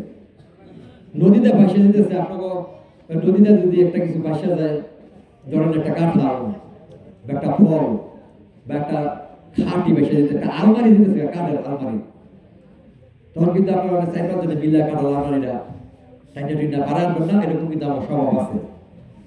আমার এরকম আছে আরেকজনের এই ক্ষেতের বাবুল বুগুন আমরা সুরি সামনে করে খাই, আসি না, এরকম আছি না? আমার এই ছোটবেলায় এরকম আসছিলাম, আমরা একবার ডাব বড় হয়েছে গাছ, দিনে দিনে দেখতাম বিকালে, রাত্রে আবার ওই তাস তুস খেলতাম, আর রাত্রে মনে হইতো হঠাৎ করে ওই অপর গাছে ডাব বড় আছে বা ফেরে বেরিয়ে, এরকম আছে না নাই? আসেনি এরকম? আপনাদের নড়িয়া এলাকার মধ্যে সবচাইতে বাচ্চারা এই যে তোমার কথা বলবো না, সারা বাংলাদেশের মধ্যে নড়িয়া একটা ডিস্ট্রিক্ট, এই ডিস্ট্রিক্টের মধ্যে সবচেয়ে বেশি মোটরসাইকেল, সবচেয়ে বেশি মোটরসাইকেল আপনাদের নড়িয়া ডিস্ট্রিক্টের মধ্যে। তাই অনেক সময় দেখবেন আমাকে ইয়াং ইয়াং আছে না, 3-4 একবার সিরিয়াল চালায়, একজনে কি করছে, বাতাস লাগবে দেখে শার্ট আছে না, যেমন শার্ট উল্টায় করছে, পিছনে বুতাম সামনে উল্টায় মোটরসাইকেল চালাইতেছে, খুব জোরে চালাইতেছে, এক ট্রাক আইতেছে, ট্রাকের ধাক্কা খায় উনি খালা ধরে গেছে, খালা যখন করছে মোটরসাইকেল তোমার খালা গেছে, আর মানুষটা অজ্ঞান হয়ে গেছে। মোটরসাইকেল যখন পড়ছে মানুষ দৌড়ে গেছে, 4-5 জনে যায় দেখতেছে কি এর গেডিটা ঘুরে গেছে, 4-5 জনে মিললে ওই গেডিটাকে সোজা করছে, আসলে কিন্তু গেডি ঘুরে নেয়, উনি গোটা ঘন্টা করছিল, এই জন্য মনে হচ্ছে গেটে ঘুরে গেছে গা। 4-5 জনে মিলে ওই গেটে আগে সোজা করছে, সোজা করে হাসপাতাল লয়ে গেছে ব্যান গাড়ি দিয়া। হাসপাতাল দিতে পরে ডাক্তার সিরাজুল হক আপনার রোগী তো নাই, জামা কাপড় পরছে না, খুলিয়া দিয়ে বালা মানুষের গেটে ঘুরাইয়া সোজা করছে। বালা মানুষ অজ্ঞান, এর মোটামুটি হাসপাতাল নিয়ে যদি ট্রিটমেন্ট করতে ভালো হয়ে যেত। 4-5 জনে মিলে দিয়ে একটা ভালো মানুষের গেটে ঘুরাই দেয়, যে মানুষটা বাঁচে। আপনারা মোটরসাইকেলটা খুব সাবধানে চালাইয়েন, আপনার এলাকায় খুব উড়ে করে চালাইয়েন না, ভালো হইলো দেখা গেছে হায়াত মারা যেতে পারেন, এরকম আছে না? যেই কথাটা আমি বলতেছিলাম, আমার বিন্দু অভ্যাস আছে, আরেকজনের কাছে নাইকল, অঙ্কুর কাছে ডাব, আবার রাত্রে খোয়ার মুরগি আছে, এরকম আছে না? আমরা করছি না বেশি, এইগুলো করছি। তারপরে অঙ্কুর ক্ষেতের দিকে আলু বা আইনা সিদ্ধ বুদ্ধ করে খাইছি, অঙ্কুর ক্ষেতের আর বেশি রাইতে 5-6 জনে গিয়া খাইছি, এরকম আছে অনেকে। নদী দিয়া একটা ফল ভাসা যায়, ফলটা হাতে নিছে, খায় নাই, হাতে নিয়ে চিন্তা করতেছে, আল্লাহ আমি তো অপরাধ হয়ে গেছি, কার কাছে ফল হাতে নিলাম? নদীর পার দিয়ে হাঁটতেছে, হাঁটতে হাঁটতে হাঁটতে হাঁটতে হাঁটতে হাঁটতে অনেক দূরে যায়, দেখে এই ফলের গাছটা এই বাইতেছে, বাড়ির ভিতরে ঢুকছে ডরে ডরে, আয়া ভুল করছি যে ফলটা আপনার কাছে দেয় তো হয়তো এটা তো আমার কাছের ফল, তোমার কাছে গেল কেন? চুরি করছো? না চুরি করি নাই, এটা ওই এলাকার মধ্যে নদীটা ভাষা ভাষা যাইতেছে, তো আমি আপনার রয়েছি পরে আমার কাছে মনে হইল যাবো গাছ। উনি বুঝতে পারলো যে উনি যখন ফল খায় নাই, চুরিও করে নাই, হাতে নিয়ে নিজের অপরাধী মনে করতেছে, লোকটা তো ভালো লোক, তোমার মাফ করতে পারি, শর্ত আছে। কি শর্ত? 12 বছর আমার ভাই থাকতে হবে। আচ্ছা তারপরে মাফ করবে? হ্যাঁ তারপরে তোমার মাফ করে দেবো। 12 বছর পরে অনুলিপিতে আমার তো 12 বছর শেষ, তা আমার আজকাল মাফ করে দিবেন না? তোমার তো বিয়ার বয়স হয়ে গেছে, মাফ করতে পারি। আমার বাড়িতে একটা মাইয়া আছে, কানা, চোখে দেখে না, ওর পা নাই, পুরুষ মাইটা ওটা কোনো যায় নাই, এরকম একটা মাইয়া, তোমার বিয়া করতে হবে, বিয়া করলে তোমার মাফ করে দেবে। তুমি বলতেছে তারপরে যদি আমার অপরাধটা মাফ হয়, তারপরে যদি আমার অপরাধটা মাফ হয়, কানা মাইয়া বিয়া করবো, পা মাইয়া বিয়া করবো, তারপরে নিয়ে ফল ধরতে খায় নাই, আপনারা তো খাইছেন নিয়া, মাফ তো আর মতো চার নাই, মাফ কিন্তু রয়ে গেছে। অনেক গাছ গাছালি ফল আমরা খাইছি, একটা যাই না শর্মে খাইছি। যাই হোক, তারপরে উনি বুঝতে পারলো, তারপরে ওই কানা মায়ের সাথে ল্যাংড়া মেয়ের সাথে বিয়া দিয়ে দিল, উনি খুশি হয়ে গেল। বাসর করে দিয়ে দেখে মায়ের চোখ আছে, পাও আছে, উনি আবার রাগ হয়ে গেছে, হ্যাঁ আপনাকে বাড়িতে আমি 12 বছর যাবত গোলামি করতেছি, আপনি এরকম একটা মিথ্যা কথা আমার কাছে কেমনে কইলেন যে আমার যে মায়া বিয়া দিবেন এই মায়া নাকি চক্ষু নাই, মাও নাকি পাও নাই, আমি তো যাই নাকি পাও আছে, চক্ষু আছে। বাবা যেদিন তুমি আমার বাড়িতে এসে ওই থেকে তোমার পছন্দ করে আছে, আর আমার যে মাইয়া এই মায়া তোমার সাথে বিয়া দেবো, কারণ এই মেয়েটা আজ পর্যন্ত ঘরের বাইরে থেকে পরপুরুষে দেখে নেই, ঘরের থেকে আজ পর্যন্ত কোনো দিকে যে গেছে এরকম ইতিহাস নাই। এই মেয়েটা তোমার জন্য আমি আছি। এই ঘরের মধ্যেই কাদরিয়া তরিকার যিনি ইমাম গৌসে পাক আব্দুল কাদের জিলানী, যার গর্ভ থেকে জন্ম দিয়েছে, সুবহানাল্লাহ পড়বা। এরকম বাবা মা আপনাদের এরকম, আমাদের এরকম, এটা হচ্ছে ইসলামের চলাফেরা। অহন নতুন হাইব্রিড ইসলাম বাড়িছে, আমরা বাংলাদেশ ইসলাম আছে কারা? ওলি আল্লাহরা না?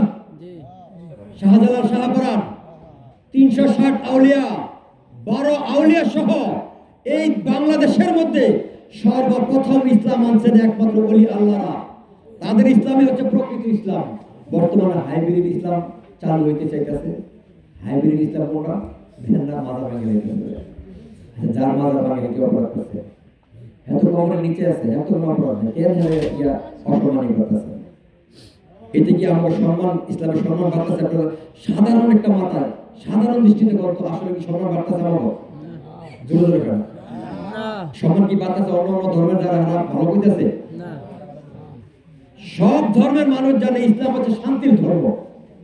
এখন সব ধর্মের মানুষ দেখতেছে ইসলাম ধর্মের মধ্যে সবচেয়ে বেশি ফেতনা, সবচাইতে বেশি খারাপ হচ্ছে ইসলাম ধর্মের মধ্যে ঢুকে গেছে। তাতে ইসলাম রয়েছে না। আর নবী এই কথা বলেছেন, আমার আগে ছিল 72 গ্রুপ, আমি মুহাম্মদের পরে হবে 73 গ্রুপ। এই 73 গ্রুপের মধ্যে একটা গ্রুপ থাকবে সত্যের উপরে, যেটা হচ্ছে আমার একমাত্র আমার পথ, আহলে বায়াতের মধ্যে যারা থাকবো, আহলে সুন্নাতের মধ্যে যারা থাকবো, এটি হচ্ছে আমার সহি পথ। আর এই পথটা হবে জান্নাতি, আর বাদ বাকি যত পথ আছে সব হবে জাহান্নামী। দেখে জোরাজোরির বিষয় আছে, আপনি আমার জাহান্নামে দিতে পারবেন জোর করে? আপনারা দিতে পারবেন? আর জান্নাত থেকে আপনারা নিতে পারবেন? আমার কর্মে আমার জান্নাত দিব, ঠিক কিনা? তবে কর্মটা সহি জায়গা যায় হইতে হবে। আল্লাহ রাসূল যে পথে দেখাই দিয়েছেন, ওই পথে থেকে আমাদেরকে ইসলাম কায়েম করতে হবে। এখন ইসলাম কায়েমের নাম দিয়া আপনি কইবেন কোরআন হাদিসের কথা বের দিয়ে মাজার ভাঙতে যান, এটা তো ফিতনা পেছার। জাগো বাড়িতে গেছেন, হয়তো এরা দুর্বল গরিব কিছু কয়নি ভাঙছেন, কিন্তু সরব পাইছে, কিন্তু লজ্জা পাইছে না? এক মুসলমান আরেক মুসলমানের কাছ থেকে তখনই হেফাজত, তার হাত থেকে পাড়াপড়শি এলাকার আরেক মুসলমান যতক্ষণ পর্যন্ত হেফাজত, উনি হচ্ছেন সহি ইসলাম। একজন মুসলমানের মুখ থেকে আরেক মুসলমান খারাপ কোনো ভাষা শুনতে চায় না, বা খারাপ কোনো ভাষা ব্যবহার করা যাবে না, এটাই তো সহি ইসলাম। এখন সহি ইসলামের মধ্যে আছে শান্তি। এখন অলি আল্লাহর ধর্মের মধ্যে যেটা আছে সেইটা হচ্ছে একমাত্র শান্তির ধর্ম। অলি আল্লাহর ধর্ম ছাড়া আমরা যত ফিতনা ফেসাদের মধ্যে আছি, আমরা অনেক ঝামেলার মধ্যে আছি। দিন দিন এই ফিতনা ফেসাদ বাড়বো, আর এই ফিতনা ফেসাদ বাড়তে বাড়তে এরকম একটা পর্যায়ে যাইবো, তখন দাজ্জাল আসবো, এবং মেহেদী আলাইহিস সালাম আসবো, তারা এসে ঝগড়াঝাটি করবো, মারামারি করবো। আপনারা শোনেন নাই? তারা আসবো, মারামারি করবো কিনা? এই তো আগে তিনি আল্লাহ সেট করে রাখছে, মারামারি হইব, যুদ্ধ হইব। যুদ্ধ হবে কি হবে না? মেহেদী আলাইহিস সালাম আসবো, যুদ্ধ করবো, দাজ্জাল আসবো, যুদ্ধ করবো। যুদ্ধ তো হইব, আপনি কাজে না করতে চাইলে হইব, করতে চাইলে হইব, এটা আল্লাহ সেট করা আছে, এটা হইব। আর তখনই খেলাটা ফাইনাল, তখনই খেলাটা ফাইনাল হবে। ওই ফাইনাল খেলার পরে আবার ইসলাম, প্রকৃত ইসলাম মেহেদী আলাইহিস সালামের মাধ্যমে বা ঈসা আলাইহিস সালামের মাধ্যমে সঠিক ইসলামটা আবার দুনিয়ার মধ্যে চলতে থাকবো। এই ওই ইসলাম না আসা পর্যন্ত আমাদের ফিতনা ফাসাদের মধ্যে থাকতে হবে। আমাদের সবচেয়ে যদি এই ফিতনা ফাসাদ থেকে বাঁচতে চাই, তাহলে আমাদের কোরআনকে ফলো করতে হবে। এবং কোরআনের মধ্যে আল্লাহ পাক বলেছেন, কুনু সাদিকিন, সাদিক লোকের সঙ্গ গ্রহণ করো, সিরাতাল মুস্তাকিম, সত্য পথে যাও, আর গায়রুল মাগদুবি আলাইহিম ওয়ালাদ-দালিন, আমিন, যেটা হচ্ছে আল্লাহর নিয়ামতের পথ, ওই পথ আমাদেরকে বেছে নিতে হবে, যেটা ওলি আল্লাহর পথ। এই কথা বলে আজকে আমি আপনাদের কাছ থেকে এই কথা সমাপ্ত করব। সকালে ভালো থাকবেন, সুস্থ থাকবেন। আসসালামু আলাইকুম রাহমাতুল্লাহি ওয়া বারাকাতুহু। অনেক জোরে কথা হচ্ছে, আপনার বাবার বয়সী অনেক আছেন, দাদার বয়সী আছেন, সকলে আমার ক্ষমা দৃষ্টিতে দেখবেন। আমরা মিলাশরীফ পাঠ করে সকলে শান্তভাবে বসেন, পরে আমরা মিলাশরীফ করে দোয়া করে দেবো। তারপর আমরা তোমার করে শাহাদাত দেবী সালামা মাহফিল হবে। সালামা মাহফিলের মধ্যে আমি বলবো, যারা সালামা মাহফিল করবো তারা নবীজির শানে, ওলি আল্লাহর শানে কথা বলবো। অন্য কোনো বাজে যাতে কোনো বিষয় না আসে, বিশেষ করে ওলি আল্লাহদের শানের মধ্যে যাতে সবাই থাকে, নবীজির শানের মধ্যে যেতে থাকে। সবাইকে ধন্যবাদ। আসসালামু আলাইকুম রাহমাতুল্লাহি ওয়া বারাকাতুহু। বিসমিল্লাহির রহমানির রহিম। আলহামদুলিল্লাহি রাব্বিল আলামিন, আর রহমানির রহিম, মালিক ইয়াউমিদ্দিন, ইয়্যাকা না'বুদু ওয়া ইয়্যাকা নাস্তাঈন, ইহদিনাস সিরাতাল মুস্তাকিম, সিরাতাল্লাযীনা আন'আমতা আলাইহিম, গায়রিল মাগদুবি আলাইহিম ওয়ালাদ-দাল্লিন, আমিন। বিসমিল্লাহির রহমানির রহিম। মা কানা মুহাম্মাদুন আবা আহাদিম মির রিজালিকুম ওয়ালাকিন রাসূলুল্লাহি ওয়া খাতামান নাবিয়্যিন, ওয়া কানা আল্লাহু বিকুল্লি শাইইন আলিমা। ইন্নাল্লাহা ওয়া মালাইকাতাহু ইউসাল্লুনা আলান নবী, ইয়া আইয়ুহাল্লাযীনা আমানু সাল্লু আলাইহি ওয়া সাল্লিমু তাসলিমা। আল্লাহুম্মা সাল্লি আলা সাইয়্যিদিনা মাওলানা মুহাম্মদ ওয়া আলা আলি সাইয়্যিদিনা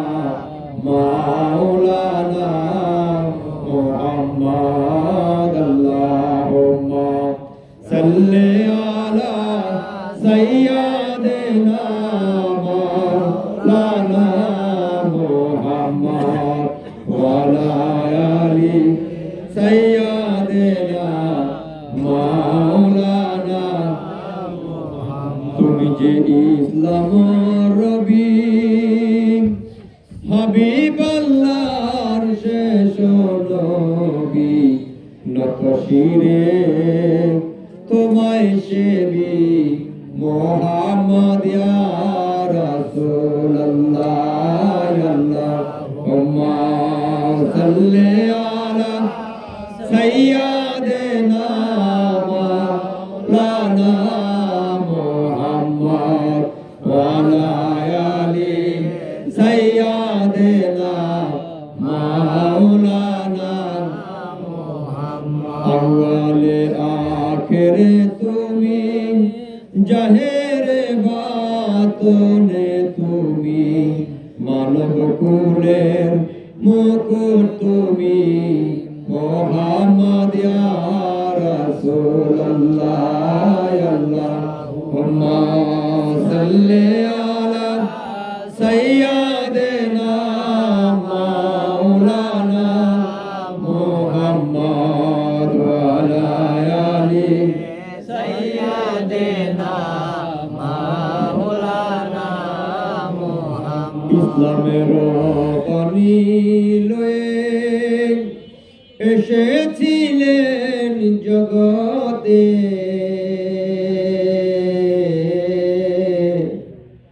ঘরে ঘরে জ্বললেন বাতি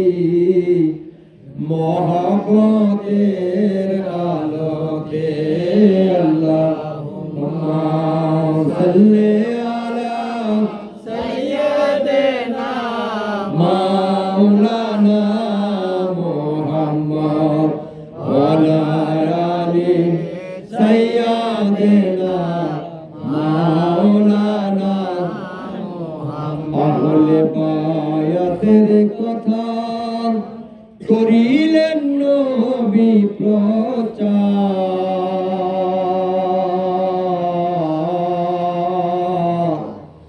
ঘরে ঘরে তাই তরিকা করিতে হবে প্রসার আল্লাহুম্মা সাল্লি আলা সাইয়্যিদিনা মাওলানা মুহাম্মদ ওয়া আলা আলি সাইয়্যিদিনা মাওলানা মুহাম্মদ আল্লাহ তুমি রহম করো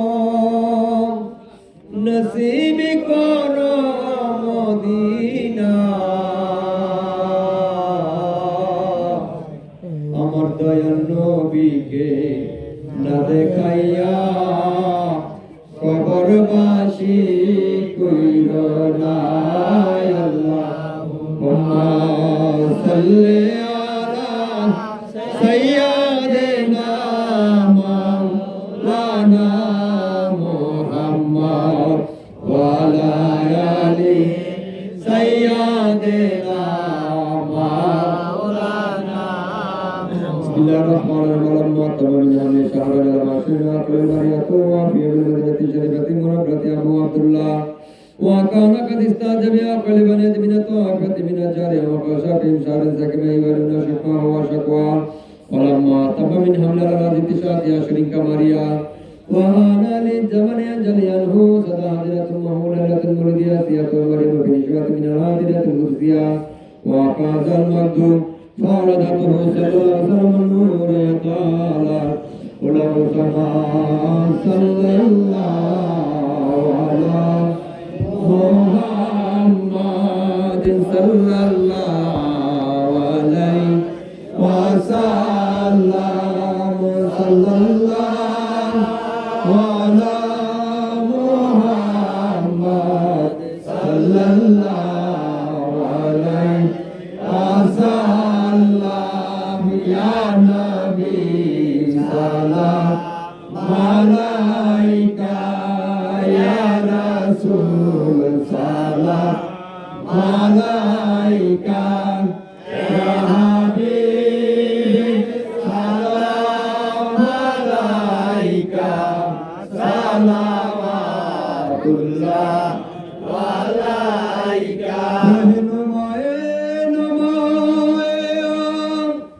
পেশায়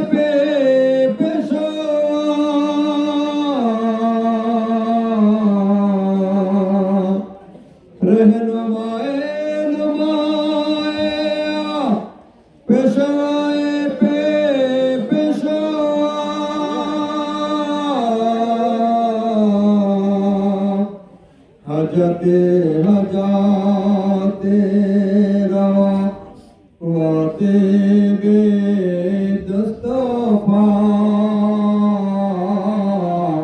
या नबी या नबी या नबी सलाम मलाइका या रसूल सलाम मलाइका या हबीब सलाम मलाइका सलावतुल्लाह मलाइका सैयदो सरवर आलम मन से गमखार आलम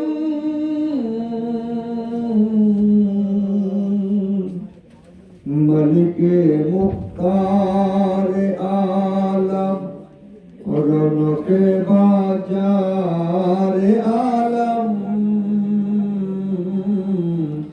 या नबी या नबी या नबी सलाम मलाइका या रसूल सलाम मलाइका या हबीब सलाम मलाइका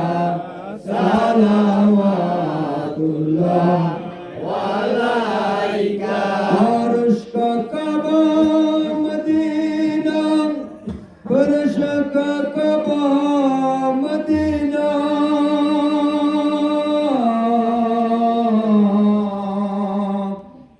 अर्श का कबा मदीना फर्श का कबा मदीना अरे कबे का काबा मदीना जन्नतुल मावा मदीना या नबी या नबी या नबी सलाम अलैका या रसूल सलाम अलैका या हबीब सलाम अलैका सलावतुल्लाह अलैका गिरने वालों को उठा लो मरने वालों को बचा लो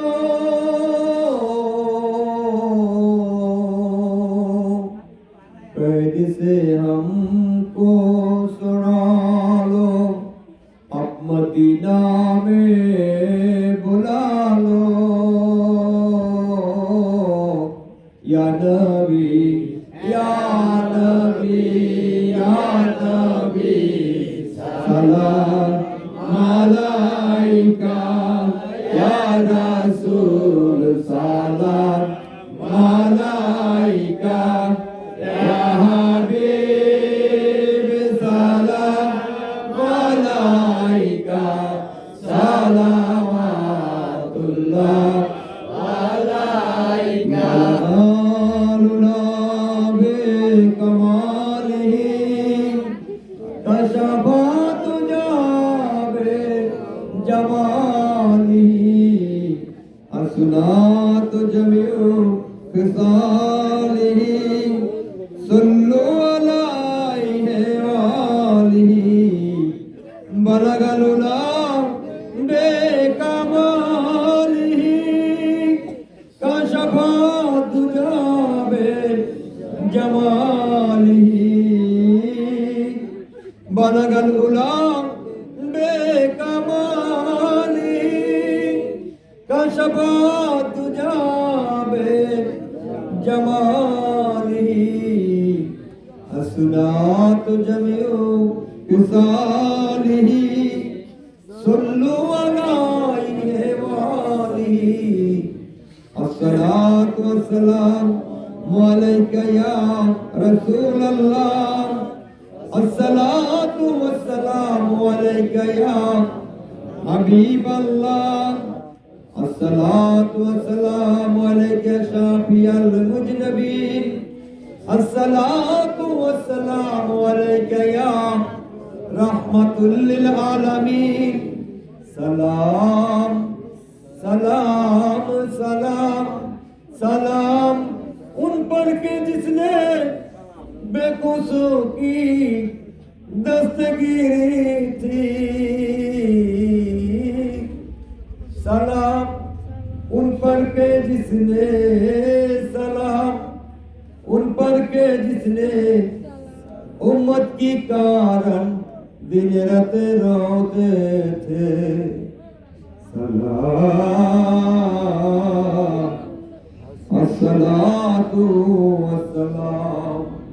अस्सलातु वस्सलामु अलैका पाके पंजतन अस्सलातु वस्सलामु अलैका रसूल साहबागण अस्सलातु वस्सलामु अलैका शहीद करबला अस्सलातु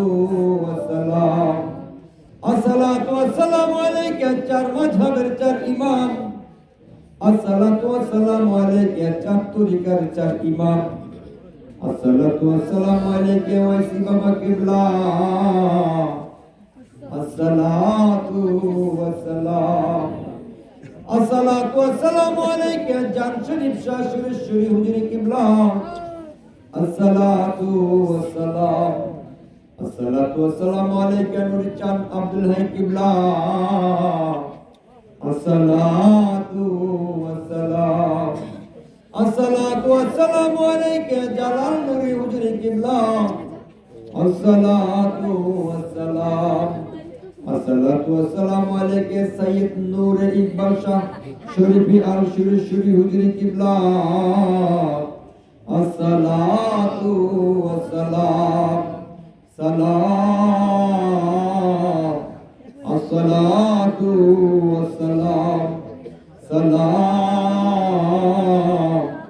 अस्सलातु वस्सलाम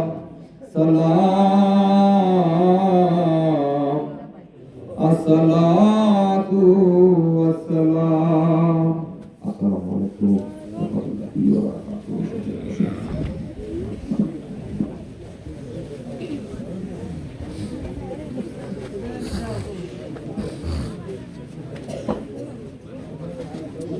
আমরা তো মোনাজাত দিব মোনাজাতের আগে একটা ছোট কথা আলোচনার মধ্যে বলছিলাম তাফসীর তাবির মাওলানা নবী নামাজের নিষেধ করেছিল আমি কিন্তু আপনারা নামাজের নিষেধ করতেছি আমার পরে করেন না এই সুরের সাথে লগাইয়া আর আমার যে করেছে নামাজ হিসেবে এটা ছিল তার পরীক্ষা এটা তার পরীক্ষা ছিল সে কিরকম নামাজের পাগল তো সকলের জন্য দোয়া করবেন আল্লাহুম্মা আমিন ربنا ظلمنا أنفسنا وإن لم تغفر لنا وترحمنا لنكونن من الخاسرين اللهم اهد هذا اللهم دافع البرياء اللهم يا حلال المشكلات يا قوي يا لطيف يا لطيف يا قوي اللهم صل وسلم وبارك على عبدك رسولك الكريم رحمة للعالمين شافع المرسلين سيدنا نبينا مولانا محمد وآله وبيته أزواجه ذريته أصحابه أولياء أمته أجمعين كما صليت على إبراهيم وعلى آل إبراهيم إنك حميد مجيد গুনার বোঝা মাথায় লইয়া কান্তাসি মাফ করে দাও ওরে মাহবুব ইলাহি আরে মাফ না যদি করবা তো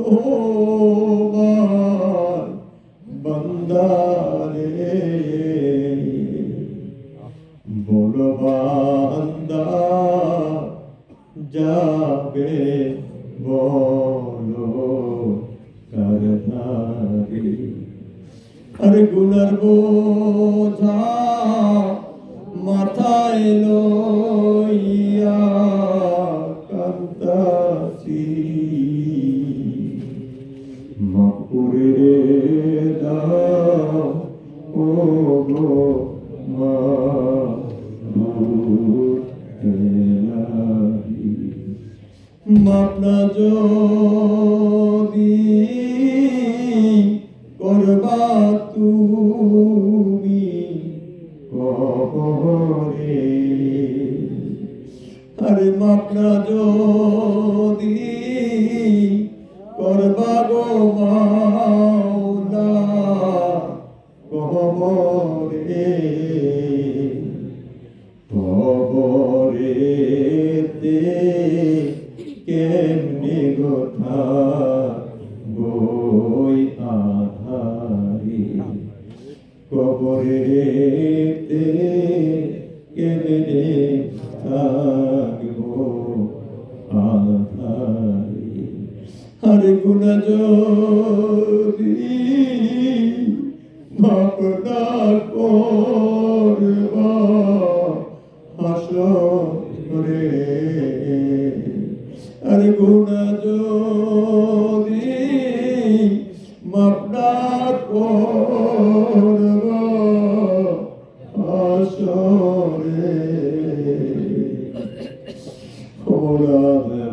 মেহরবানি করে আমাদেরকে তুমি কবুল আর মঞ্জুর করে নাও সব রসুল নবীর পাক রোজায় সোনার মদিনায় কবুল করে নাও পাকে পঞ্জাতনের পাক রানিতে কবুল করে নাও শহীদে কারবালা সহ বিভিন্ন ধর্মের যুদ্ধে যারা শহীদ প্রত্যেকের মনের উসিলায় আমাদের সব রসুল কবুল করে নাও চার মাযহাবের চার ইমাম চার তরিকার চার ইমামের পাক রানি উসিলায় কবুল করে নাও ওই সিফাতে আলী রাসূলুল্লাহ मुझे केवलाए काबर पाक नगर सिलाए कबूल करे नाओ बाबा जान शरीफ शाह श्री हुजूरी केवलाए काबर पाक राजे कबूल करे नाओ আমরা যারা হাত তুলে দিয়েছি মাওলা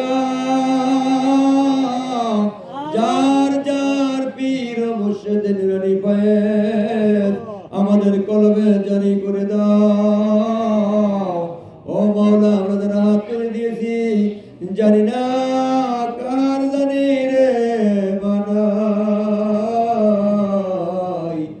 যে মা 10 মাস 10 দিন গর্ভে রাখলো মার গর্ভে যখন ছিলাম মা যখন ডাক পেতে শুইতো মার বাপ পেতে যেতে কষ্ট হইতো মা যখন বাপ পেতে যায় ডাক পেতে যেতে কষ্ট হইতো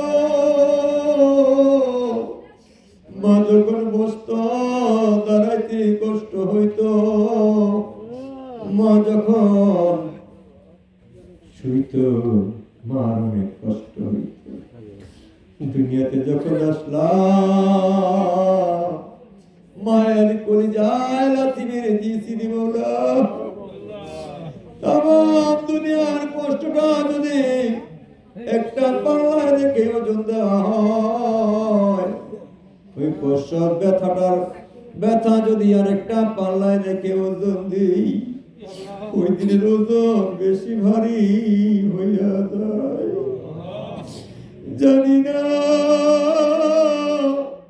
ওই জনম দুঃখিনী মা কবরে কি হালে রয়েছে আমাদের সকল সব মার কবরে বকশিশ করলাম কিয়ামত পর্যন্ত নবী নূর দ্বারা আলোকিত করে রাখিও যে বাবা মাথার ঘামগুলি পাতায় পালাইয়া এই শীতের মধ্যে জমিনে যাইয়া রে বাবা বর্ষাকালে ডুবাইয়া পাট কাটটা মাওলা ফসল বাড়িতে না চাঙ্গারি করে বাজারে নিয়ে বিক্রি করত বিক্রি করার পর টাকা যখন হাতে আসতো বাজারে ভালো মন্দ কত কিছু দেখলে খাইতে মন চাইলে বাবা খায় নাই হাতে করে সন্তানের জন্য বাড়িতে লইয়া আজকে বাবা কবরের বাসি জানি না আমার বাবা কবরে কি আলাদা আছে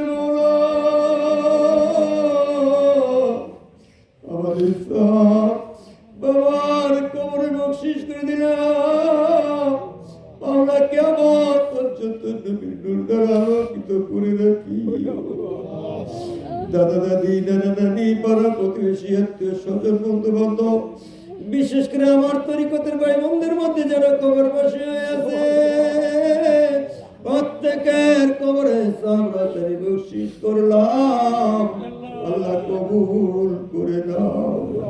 সাদা পাকা দাড়িওয়ালা ওর বিরাট তুলে দিয়েছে, হইতে পারে মাহফিল মুনাজাত কার যেন জীবনের শেষ মুনাজাত। আল্লাহ আমাদের গুনাহ তুমি কি মাফ করছো? আয় আল্লাহ, সমাবেশী যুবক ভাইরা, পর্দা নিশে আমার আদরের অবলা সরলা আমার মা বোনেরা, হাত তুলে ছোট ছোট বাচ্চাগুলি, যে হাত তোমার পছন্দ হয় সে হাতের উসিলায় তুমি আমাদের কবুল করে দাও। আয় আল্লাহ, আসমানি বালা, জমিনি বালা, রুহানি বালা, এই গজবে বালা, সকল প্রকারের বালা মুসিবত থেকে হেফাজতে রাখিও।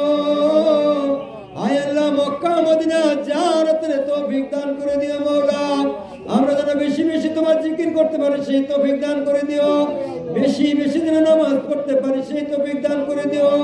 আমরা যারা তরিকতপন্থী রয়েছি, আমরা যেন আমাদের পীরদের মুর্শিদের প্রতি ঈমান সঠিক রাখতে পারি সেই তৌফিক দান করে দিও। আয় আল্লাহ, কামাই রোজগারে বরকত দান করে দিও। আমাদের মধ্যে অনেকে বিদেশে বাড়ি রয়েছে, জানি না কে কোন হালে রয়েছে, সকলের কামাই রোজগারে বরকত দান করে দিও মাওলা। শারীরিকভাবে সুস্থ থাকার তৌফিক দান করে দিও। আজকে যেই বাড়িতে বসে মিলাদ মাহফিল করলাম, ও মাওলা, কিয়ামত পর্যন্ত যেন এই মাহফিল জারি থাকে সেই তৌফিক দান করে দিও। আয় আল্লাহ, আমাদের মধ্যে আমাদের ভিতরে যেন প্রকৃত ইসলাম জাগৃত হয় সেই তৌফিক দান করে দিও মাওলা। আল্লাহ, যখন তুমি মালাকুল মউত পাঠাইবা, আরে আজরাইলের চেহারা দেখলে ঈমান হারা হয়ে যাইতে পারে। যার যার পীর মুর্শিদের নূরানি সূরত দেখায়ো, আমার নবীজি নূরানি সূরত দেখায়া যেমনি করে একটা শিশু বাচ্চা মায়ের বুকে দুধ খাইতে খাইতে ঘুমায়া যায়, আমাদেরকে তুমি এমনি ঘুম পাড়াই দিও। আমাদের সকলের জমানা যেন জারি হয়ে যায় লা ইলাহা ইল্লাল্লাহু মুহাম্মাদুর রাসূলুল্লাহ সাল্লাল্লাহু আলাইহি ওয়াসাল্লাম।